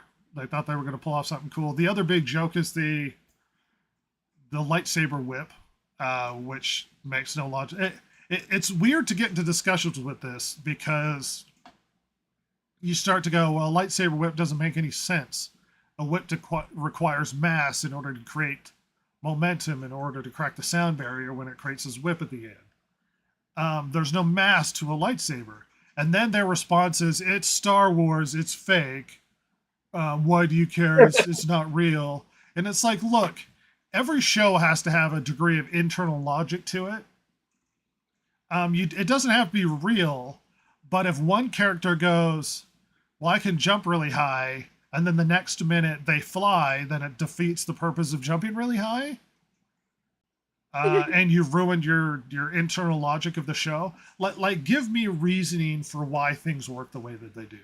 Something pushes, something pulls. What are the restrictions of the powers so that when they do something cool, you think, oh, it works within the logic of the system. Instead of just do whatever you want to because Star Wars, because shrug. Clearly Star Wars is fake, but that's a bad argument. Right. We all know that Star Wars is fake. That's not the point we're trying to make here. As I recall, though, this is the first time that the light whip has been introduced. This is just the first time it's been introduced to the general audience. Yeah, it's been in the books before. Yeah. But it wasn't just light. It was like a segmented chain whip that lit up with energy around it. That way it had physical mass and presence as opposed to just your whipping light around, which is confusing. But it was more like one of those electro pikes that they have rather than an actual lightsaber. I mean, I don't expect better from Disney Star Wars. It's just really dumb and disappointing. Shocking bit of news to come out recently. I didn't expect Deadpool and Wolverine to do poorly. I thought that was the movie to see this year, but its ticket sales are almost 50% less than Spider-Man No Way Home. So apparently isn't dragging out ticket pre-sales at all, which is shocking. I thought this was going to be the movie of the year. I'm wondering if it's kind of been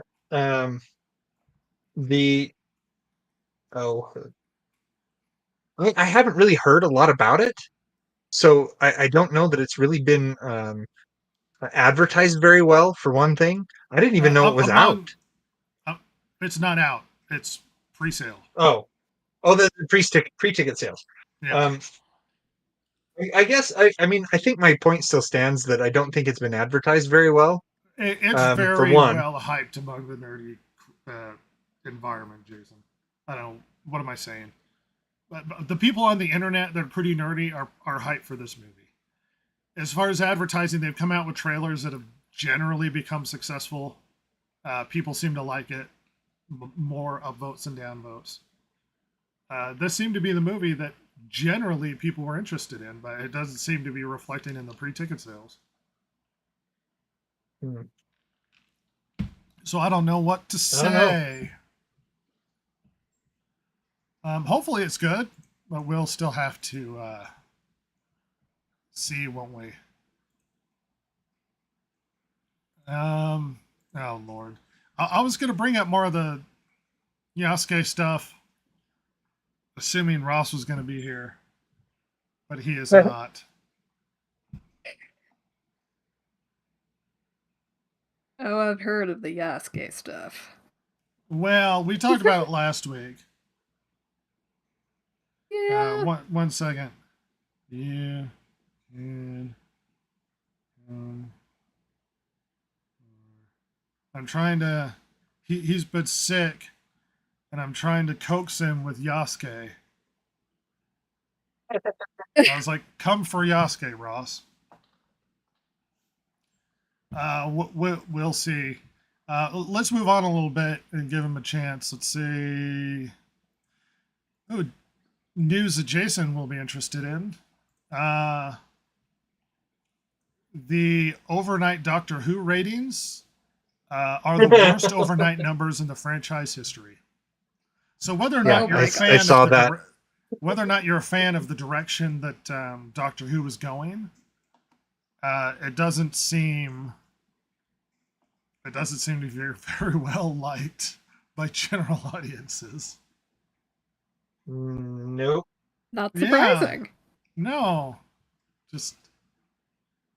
but it checks a lot of boxes. Everybody checks a lot of boxes. We're gonna get another call out of the main actor of it going, why isn't people watching this? Like last time? Yeah, maybe. I have an article When you push people away. Well, here's an article. Angry fans openly misinterpret Doctor Who viewership data, calling the series woke and unwatchable despite praise from critics. Critic praise does not equal success, sir. Oh. Critic praise is basically, yay, you checked all the boxes. Exactly. And you've seen how that works. Well, and the failure of the show, your argument of you don't understand is not an argument. You have to tell me why. You have to tell me why I don't understand. You can't just say, well, you just don't understand. See, the one thing that people always get wrong about critics' ratings. See, critics are, in a sense, they are gatekeepers, but they're also elites. Yeah. They know about this stuff. So it's like they're telling you should go see this movie because it checks all these boxes. The director did a really good job, conveying the message, things like that. What you need is to get, if you want an actual good critics rating, you need to find out what the audience thinks, what the general purpose guy on the street thinks, because that guy is going to give you a better idea of whether the movie is enjoyable or whatever content it is. They're going to give you a better idea of whether it's enjoyable to watch than some critic. Because like I said, the critics are the elites. They're snobs. They're sitting there saying, you should go see this movie because it's artistic and blah, blah, blah, blah, blah. No, it's not why you should go see a movie. You can go see a movie because you're going to enjoy it. That is why you should go see a movie. Well, critics are also subject to the desire to have access, which skews their views. Because if you say this movie's bad, then Disney won't give you access to go see stuff early, or to go meet the actors or the director or whatever. And oftentimes they get paid. Critics are. See, they are elite. They've made this into their career. Yes.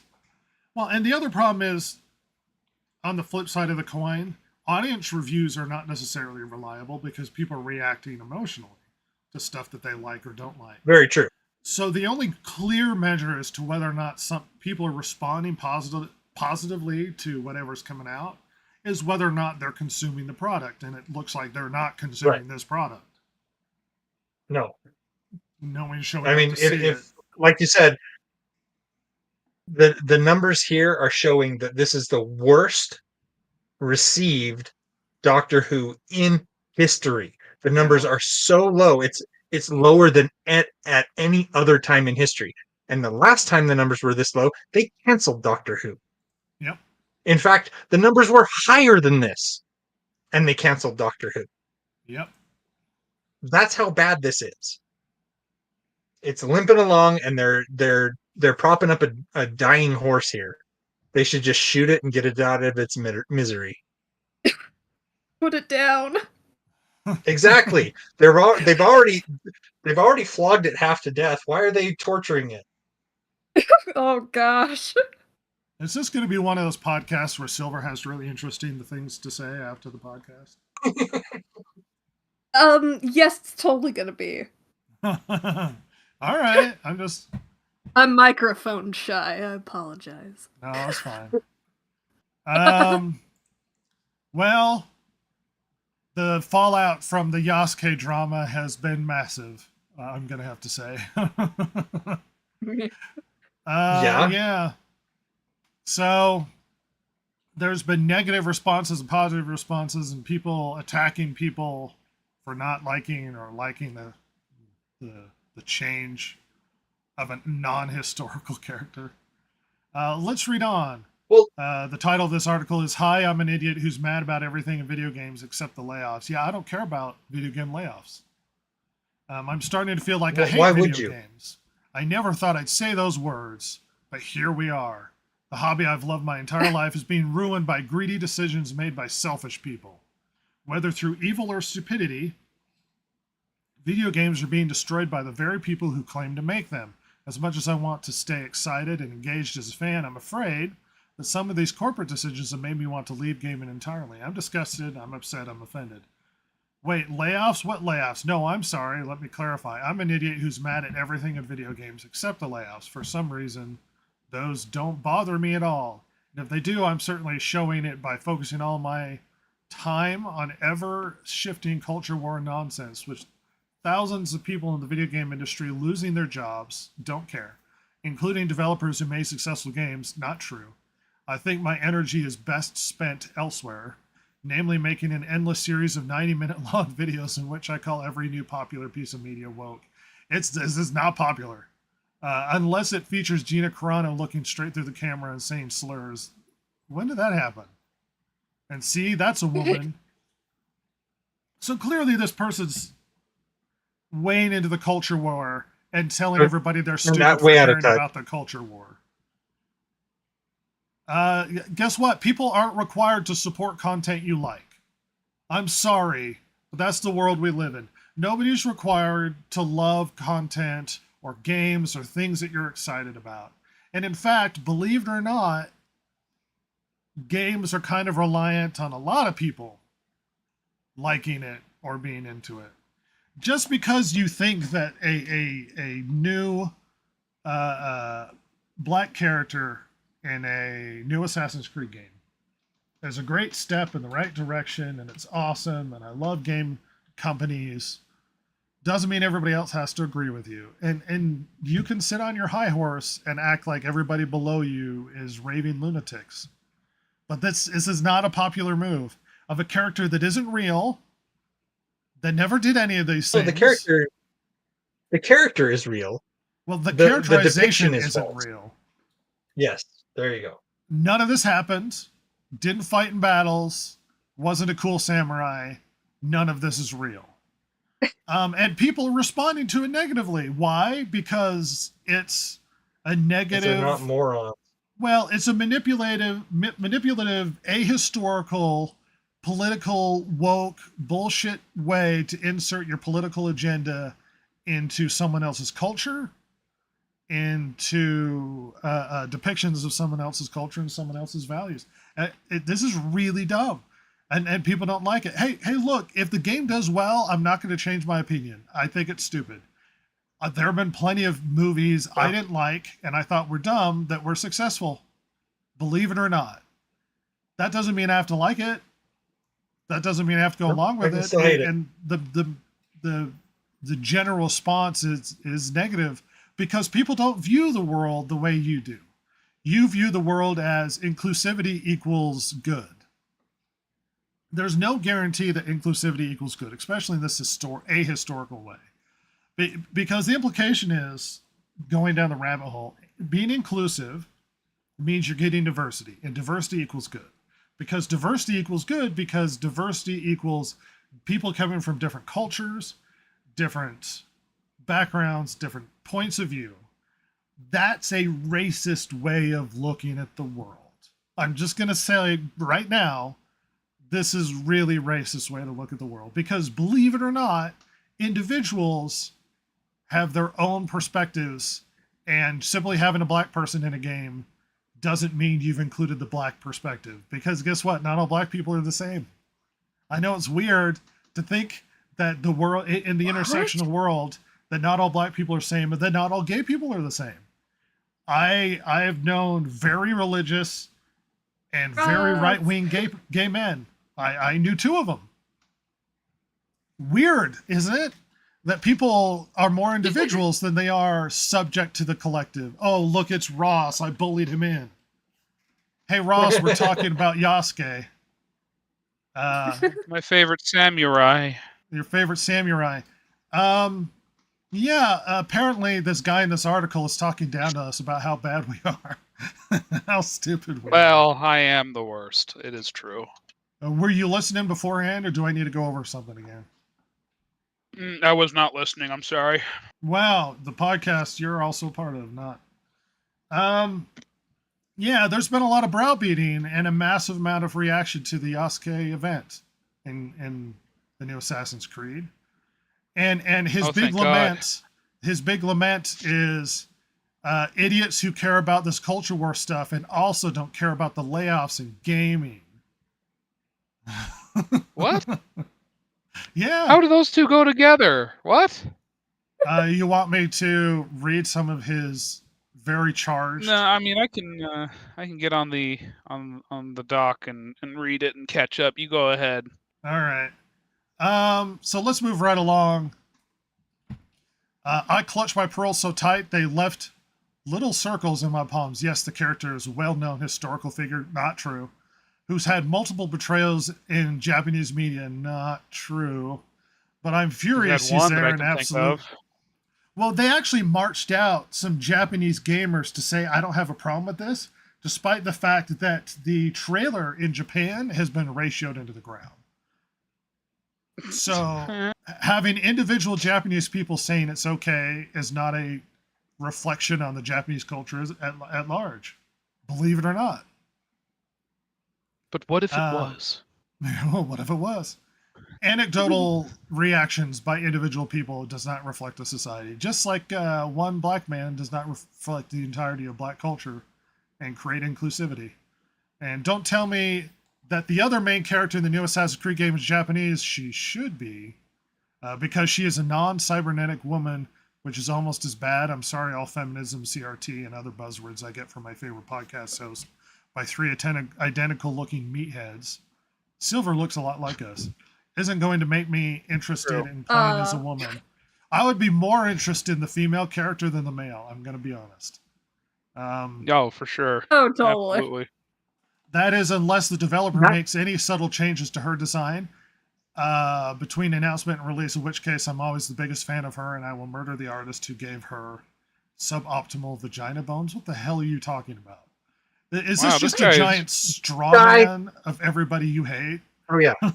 Yeah, pretty much. The thing is that this guy goes on and on and on, and the whole thing about the Japanese lady not being a cyborg, I'm sitting there going, what on earth are you talking about? Why would she be a cyborg? This is Assassin's Creed set in feudal Japan. Jason, what they're saying is that Jason disease. Chuds like you and me, like, are okay with you mean I'm cybernetic ladies that are hot. but we're not okay with actual real ladies.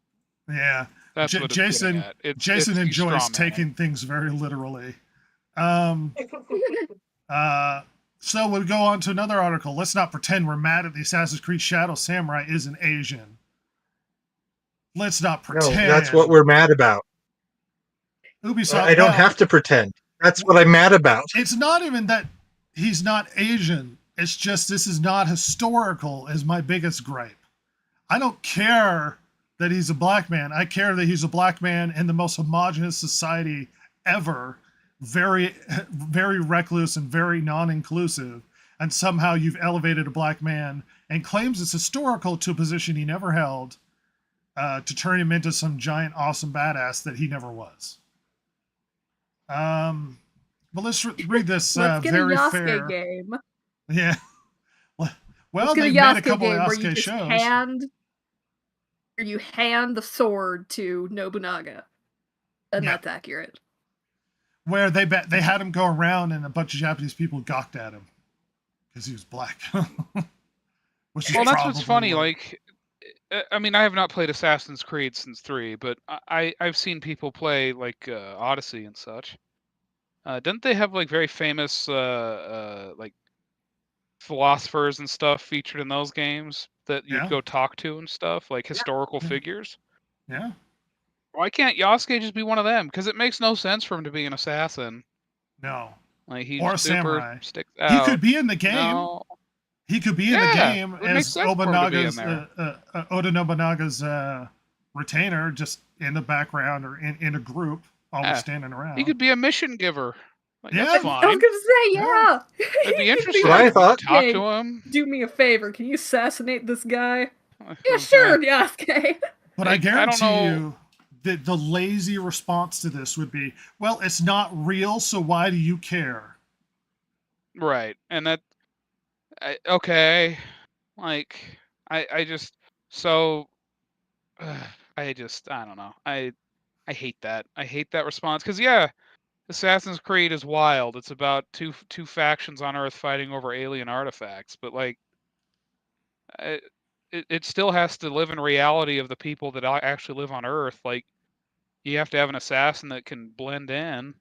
Yeah, you do. I feel like Assassin's Creed kind of has fallen to the prey of the Jedi thing, where Yeah. the reason why Ben Kenobi looked the way he did was because he lived in the desert. But now, because Ben Kenobi looked that way, all Jedi look that way. They all have When the it's like the robes reason and- why Altair looked the way he did was because that's what people looked like and dressed like. But now everybody's got to look like that because that's Assassin's Creed. That's the brand TM copyright.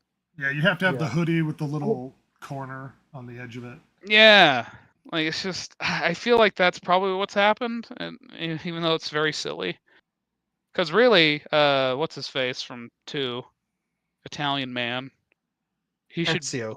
yeah, Ezio should be dressed like super foppish with hats Oh, yeah. with feathers on them and stuff.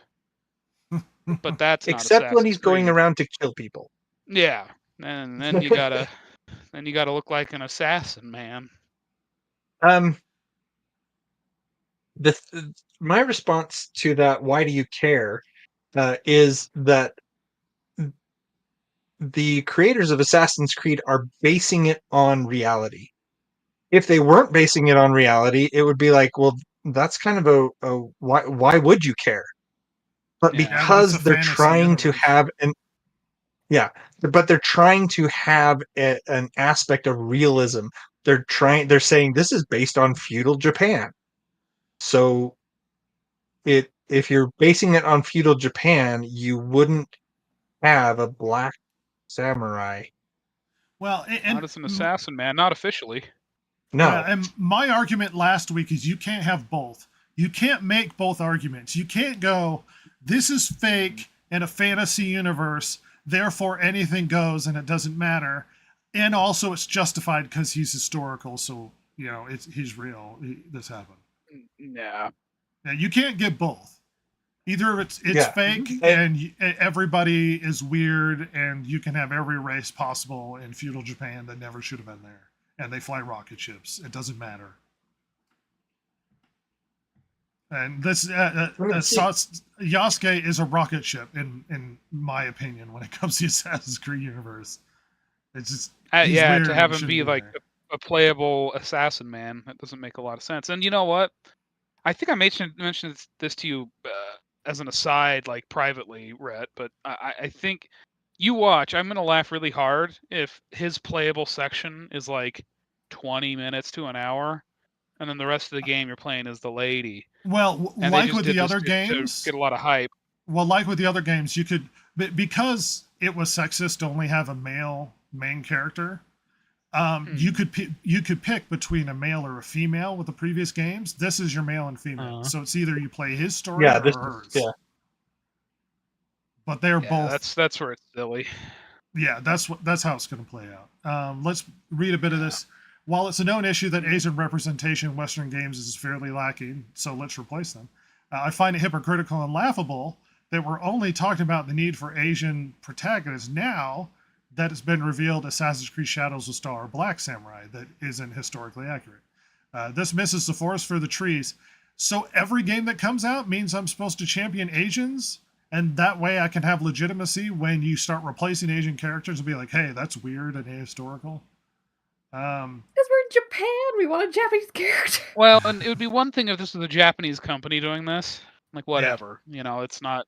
But this is a bunch of goddamn Frenchies and French Canadians, so like, no. Neo did that. Like, Japanese company, and the main character was European in a Japanese game, and he played a samurai and stuff. Well, part of the reason why you go to Japan is you have mystical magic powers, but yeah. I don't know. If I want to see an Asian samurai protagonist, I don't have to look very hard. Why do you care? Yeah, there are other better games. That's true. You shouldn't play this. 1000%. Go play Ghost of Tsushima.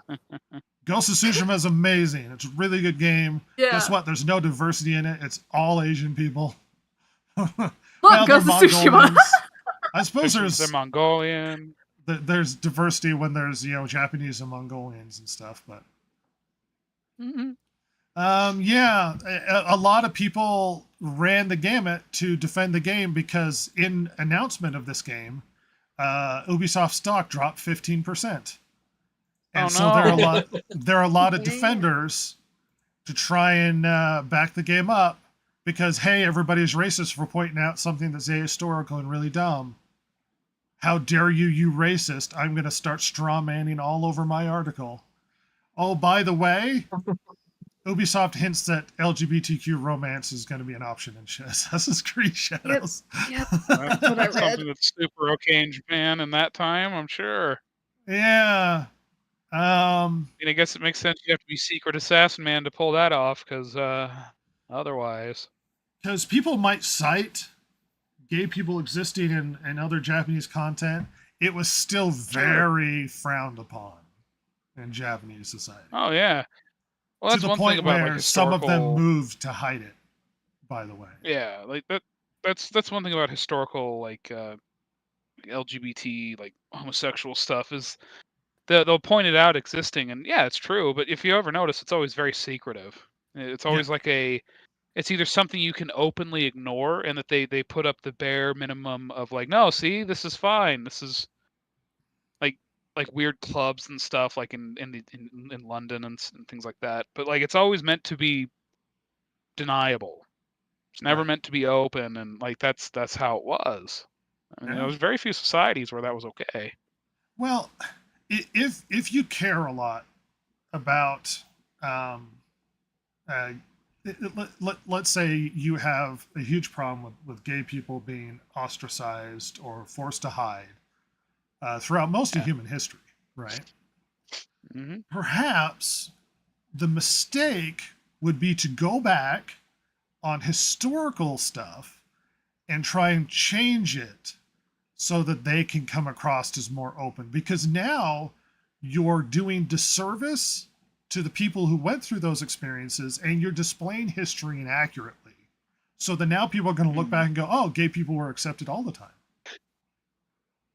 When you want to lean on the oppression narrative, or lean on the fact that, hey, it wasn't okay, now it's okay, and back then it wasn't. But it was bad, but we should appreciate how it's displayed now, sort of thing. Instead of just change it and inaccurately just represent like people in Victorian times were super okay with gay everywhere. Wouldn't that be a better way to display it accurately in context? I don't know. That's just me. Every major YouTube upload of Assassin's Creed Shadows trailer holds negative like to dislike ratios. The official Ubisoft version at 600,000 dislikes and counting. I don't know what it is at currently. I don't know if Jason cares to check it. I can check. But the negativity is real. People seem to not appreciate this game, and it damaged Ubisoft stock in the process. And a huge amount of people are running the gamut, trying to defend it and accusing you of being a bad person for not appreciating where they're taking this. And you know what? I this is just me thinking. I mean, even if you take out all this stuff that they've got going on with Yasuke or whatever, we've had some very good samurai games come out in the last few years. Very good. Oh yeah. Even if they didn't do all this, I guarantee you it would be a lukewarm reception. I mean, it wouldn't have like overwhelmingly negative dislikes or whatever. But I bet you this game wouldn't sell well. I mean, we'll see. Maybe this game's going to be like hotcakes. I could be wrong, but I have a feeling, like, why would I spend? Because it's probably going to be $70 because it's Ubisoft and it is current year. Yeah. Why would I spend $70 on this game when I can go play Ghost of Tsushima? When I could play what's the one that From Software did? Sekiro. So what I could go play Sekiro, which is very fantastical in its approach, of course. Very steeped in Japanese culture and mysticism. Yeah, like I could just go play those. I could go play freaking Yakuza, Like a Dragon, the samurai one. Like, Onimusha. why would I play any of these? Neo 2 specifically is very Japanese. Yeah, like there's just a lot of really popular samurai games that have come out in the last few years that I don't know. Like I'm surprised. I mean, I'm sure they did it following a trend because those games did well, but I think that's a mistake. Because look, you can say a lot of things about Ubisoft, but one of the things you can always say is their games end up being kind of like turning into gray sludge in your brain after you play them. They all end up being very samey. And I don't know. I wouldn't try and put that up against anything right now. I don't know if you found that, Jason. Not yet. I found it. 280 upvotes, 685 downvotes. Ooh. There you go. So negative. Not people seem to not be a fan. And look, it's fine. Let the game come out. Let people who like it buy it. I don't think this is going to be a measure of success for Ubisoft. I honestly don't. Probably not. Well, last week, Toasty fairly pushing back against some of the comments, or at least expressing his point of view. Toasty was saying, well, it's a fictional sort of folklore character, and it's like, but that's not what they're saying. They're saying this is based upon a historical character, based upon fact. Like, this is a character that's real and did this stuff, when it's not true. Now, if they said it's based on a historical character, but we've changed it to, how do you say this? If they basically said we based this character on a historical character, but the actions of the character are based on fiction, on things we made up, I would be more okay with it. You know what I mean? Because obviously we know that Yasuke existed. But the fact that they're portraying him as this samurai and saying he did all this stuff, which, one, they can't corroborate. They only have their, basically, they only, this is like Paul Bunyan or Pecos Bill or something for the United States. He's a Johnny Appleseed. Yeah. He's a folk tale, a folk hero. No, he's worse than that, but go ahead. The thing is that if they had said, look, this is actually more like Johnny Appleseed, because Johnny Appleseed actually did exist. Yeah. Than like Paul Bunyan or Pecos Bill. But anyway, the if they said that we created a fictionalized accounts of his actions, I would be more okay with this. But the fact that they're saying that we are basing him on a fictional character, or basing him on a real character and on the historical stuff that he did, which there's no evidence of, and it flies in the face of all Japanese tradition. Mhm. You know, basically all we can say is that he existed at this time and he was in Nobunaga's court. That's it. Now, if they said we took that and we decided to run with it and give a fictionalized account of the events, and so everything in here is just pure imagination. Once again, I can get behind that. I can say, you know what, that's kind of cool. But because they're saying no, this is, we're basing this on an actual person and on his actual exploits. That's the part that I have a problem with. Yeah, they're claiming this happened. I mean, not necessarily the Assassin's Creed part, but they're claiming he super ran around and did cool stuff.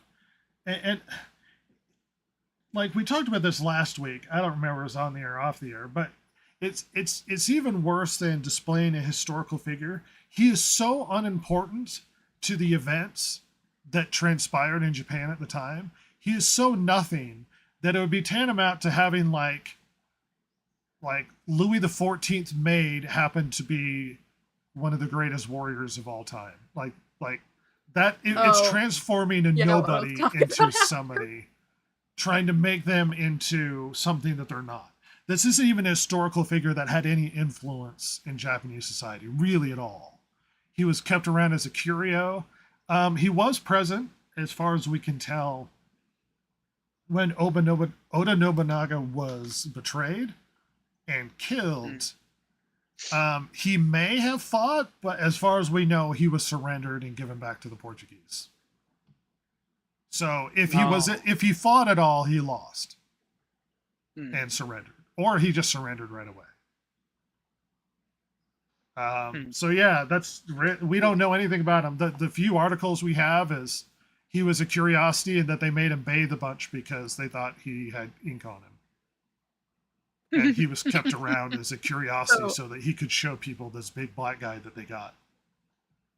So the only thing historic about this character in Assassin's Creed is his name. Yeah. Yeah, he didn't really do anything else besides that. But they're claiming that he's this massively historical character. I don't have an opposition to a black man being in a cool position like that. But believe it or not, you could write their stories, historical stories, where black men have done cool things that should be displayed instead of sort of doing an ahistorical effort to elevate somebody into a position that they didn't do. And that part of the reason is because of the popularity of samurai and popular culture. It's not as cool to have a movie about Shaka Zulu fighting against the British or something, because people don't care that much about Shaka Zulu. Though he was a cool warrior who did cool things, he would not be an interesting character when it comes to general culture. And see, that's the problem. It's the idea that you need to co-opt some other culture's thing in order to elevate this person to a status they didn't have. An Assassin's Creed based on Shaka Zulu, that could actually be cool. Yeah, that could work. Yeah, but they're not going to do it because samurai are more popular than Africans and African warriors. Well, with cowhide shields and that sort of thing. So yeah. Well, what's funny is like that's been an argument online. Is like, why aren't they making like an African Assassin's Creed? And then people are like, yeah, but what about what is it, Origins, the one in Egypt?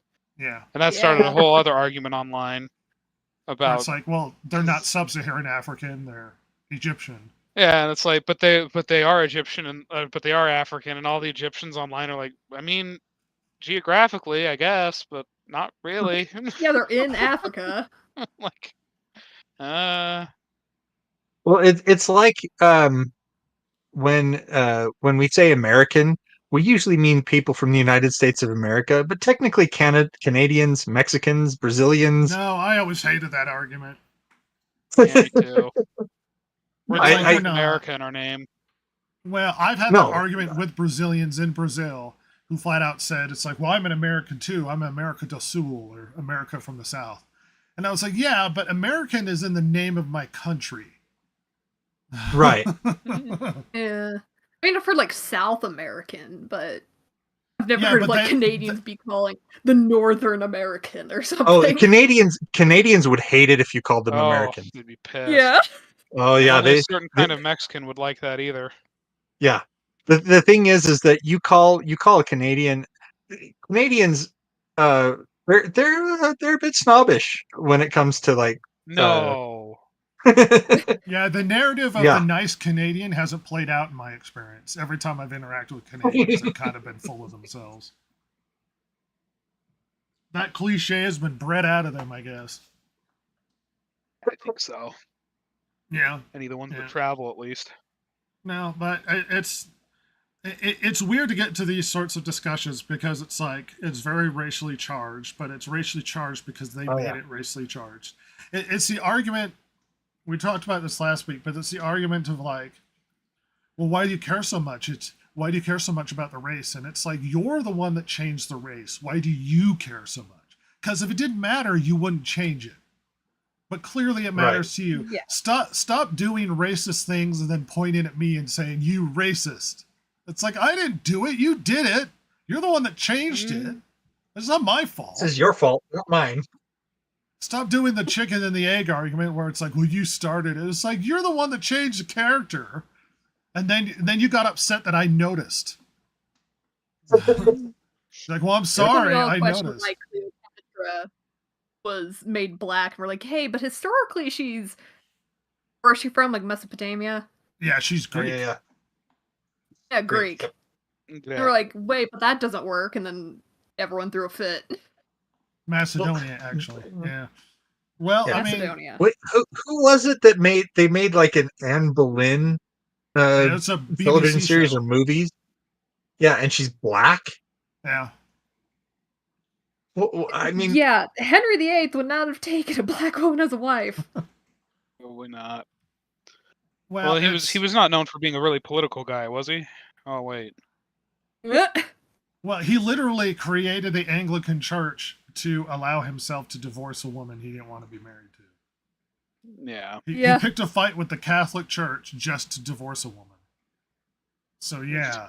Which at the time was insane. Well, you know what's my biggest grievance about all of this race changing in historical settings is there are a lot of really stupid people out there who don't know any better, and they'll think Anne Boleyn actually was black, or Cleopatra was black, or Yasuke did cool samurai stuff. They're messing with history. Well, I don't because care nobody- I don't care what they tell you. Cleopatra was black. See that a little bit with Hamilton. Yeah, Oh god. I've actually Taking seen all that. these- Well, I saw that Yeah. from a lawyer I used to work for, where I was like, Hamilton was a white guy, and she's like, wow, and I was like, no, he was like Irish and Scottish.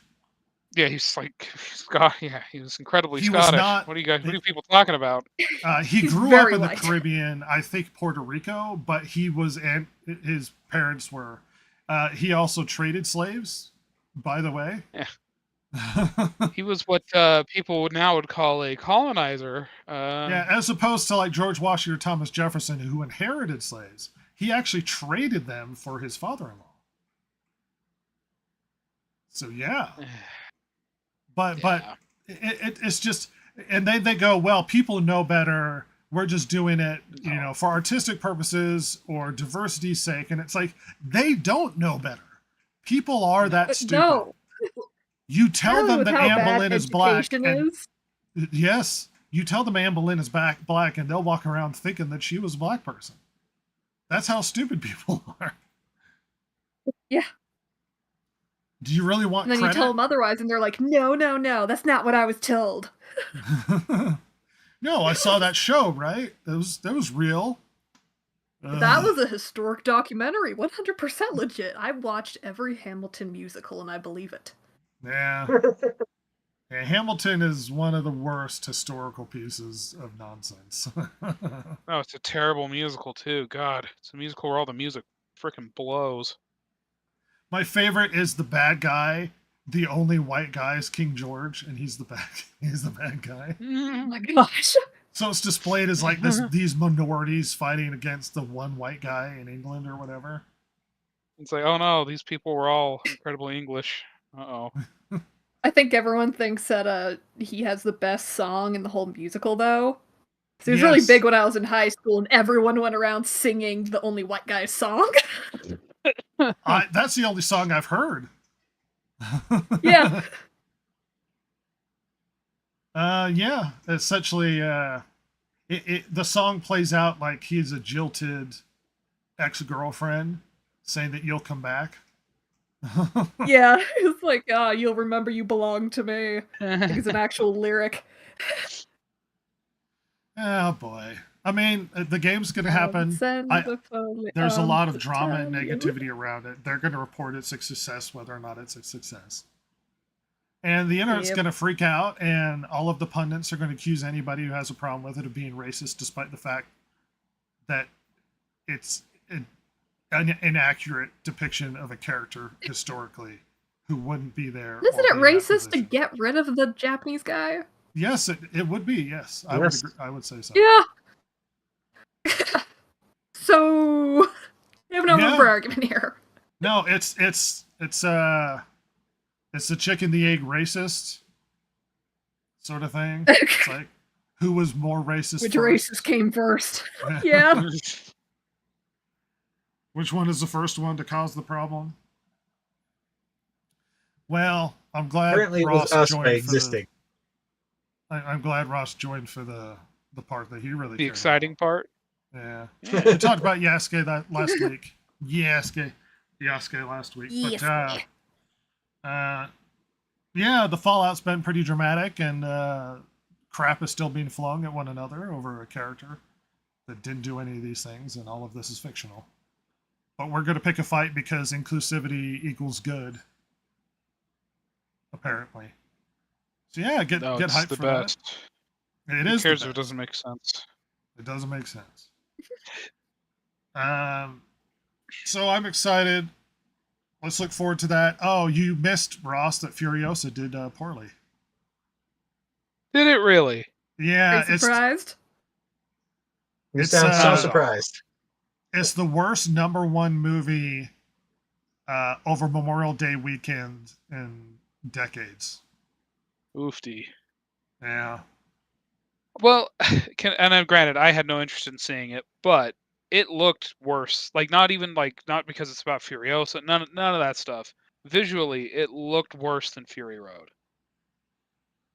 It looked cheaper. Everything I saw of it looked worse, so I'm not surprised. I mean, just based on that alone. That's all Fury Road was a spectacle, so. I've heard some weird discussion. Maybe I shouldn't. I don't want to criticize Anya Taylor-Joy, who I think is a really good actress. But she's great. There's been that criticism of like that there is a split as to whether or not she is considered attractive. She's either a very good-looking woman or an alien species, and some people have. I'm falling on the alien species side. No, some she's people good have looking. divisions. I'm on the border. She could look at me at a weird angle, and she has alien features, and then at the other angle, she's good looking. So I don't know. That's why I fall on the alien side, is because some angles it's like your makers didn't know what they were doing, did they? And others is like, oh yeah, from that angle you look great. Really good actress. Everything I've seen her in, she's done really well. Oh, dude, I love The Witch. It's a great movie. Northman. Oh yeah, The Northman. Yeah, where she was the Valkyrie with braces. Yeah. Well, let's get out of here. They were known for their dental work. I don't know. There had to be an historical reason why she was depicted that way.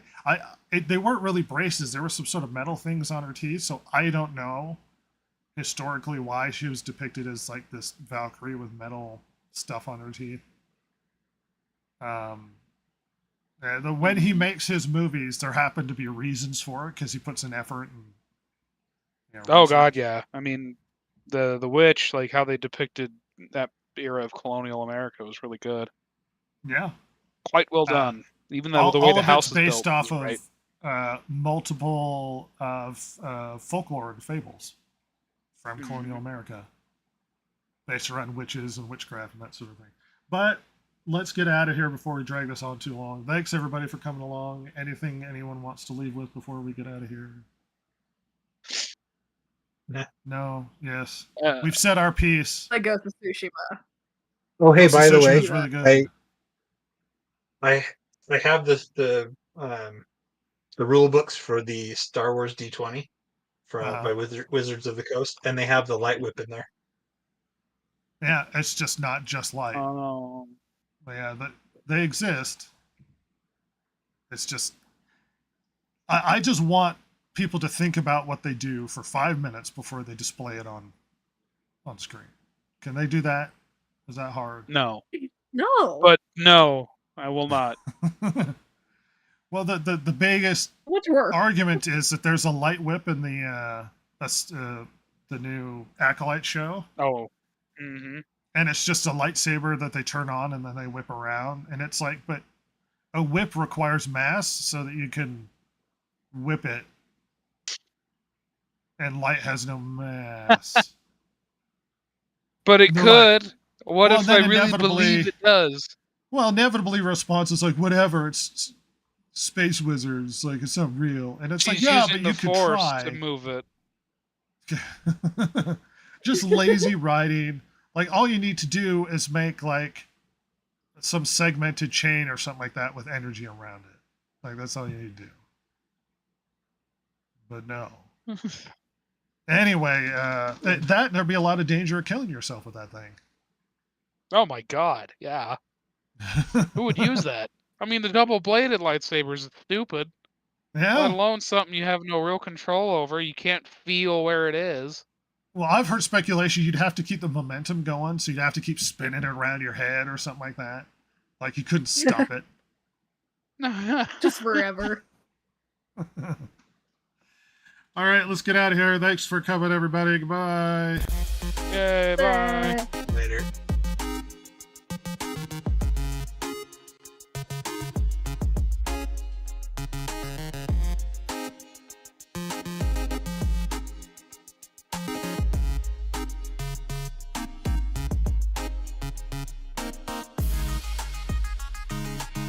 If you like the show, follow Rhett, Jason, Ross, and Silver, the world's most lethally stupid internet personalities on Twitter at DG Podcast or on Instagram at Distracted Gamers. If you liked or hated what you heard here today, you can email them at thedistractedgamers@gmail.com and share your feelings. Not that Jason would care, since he hasn't any, of course. Oh my God, it's so juicy!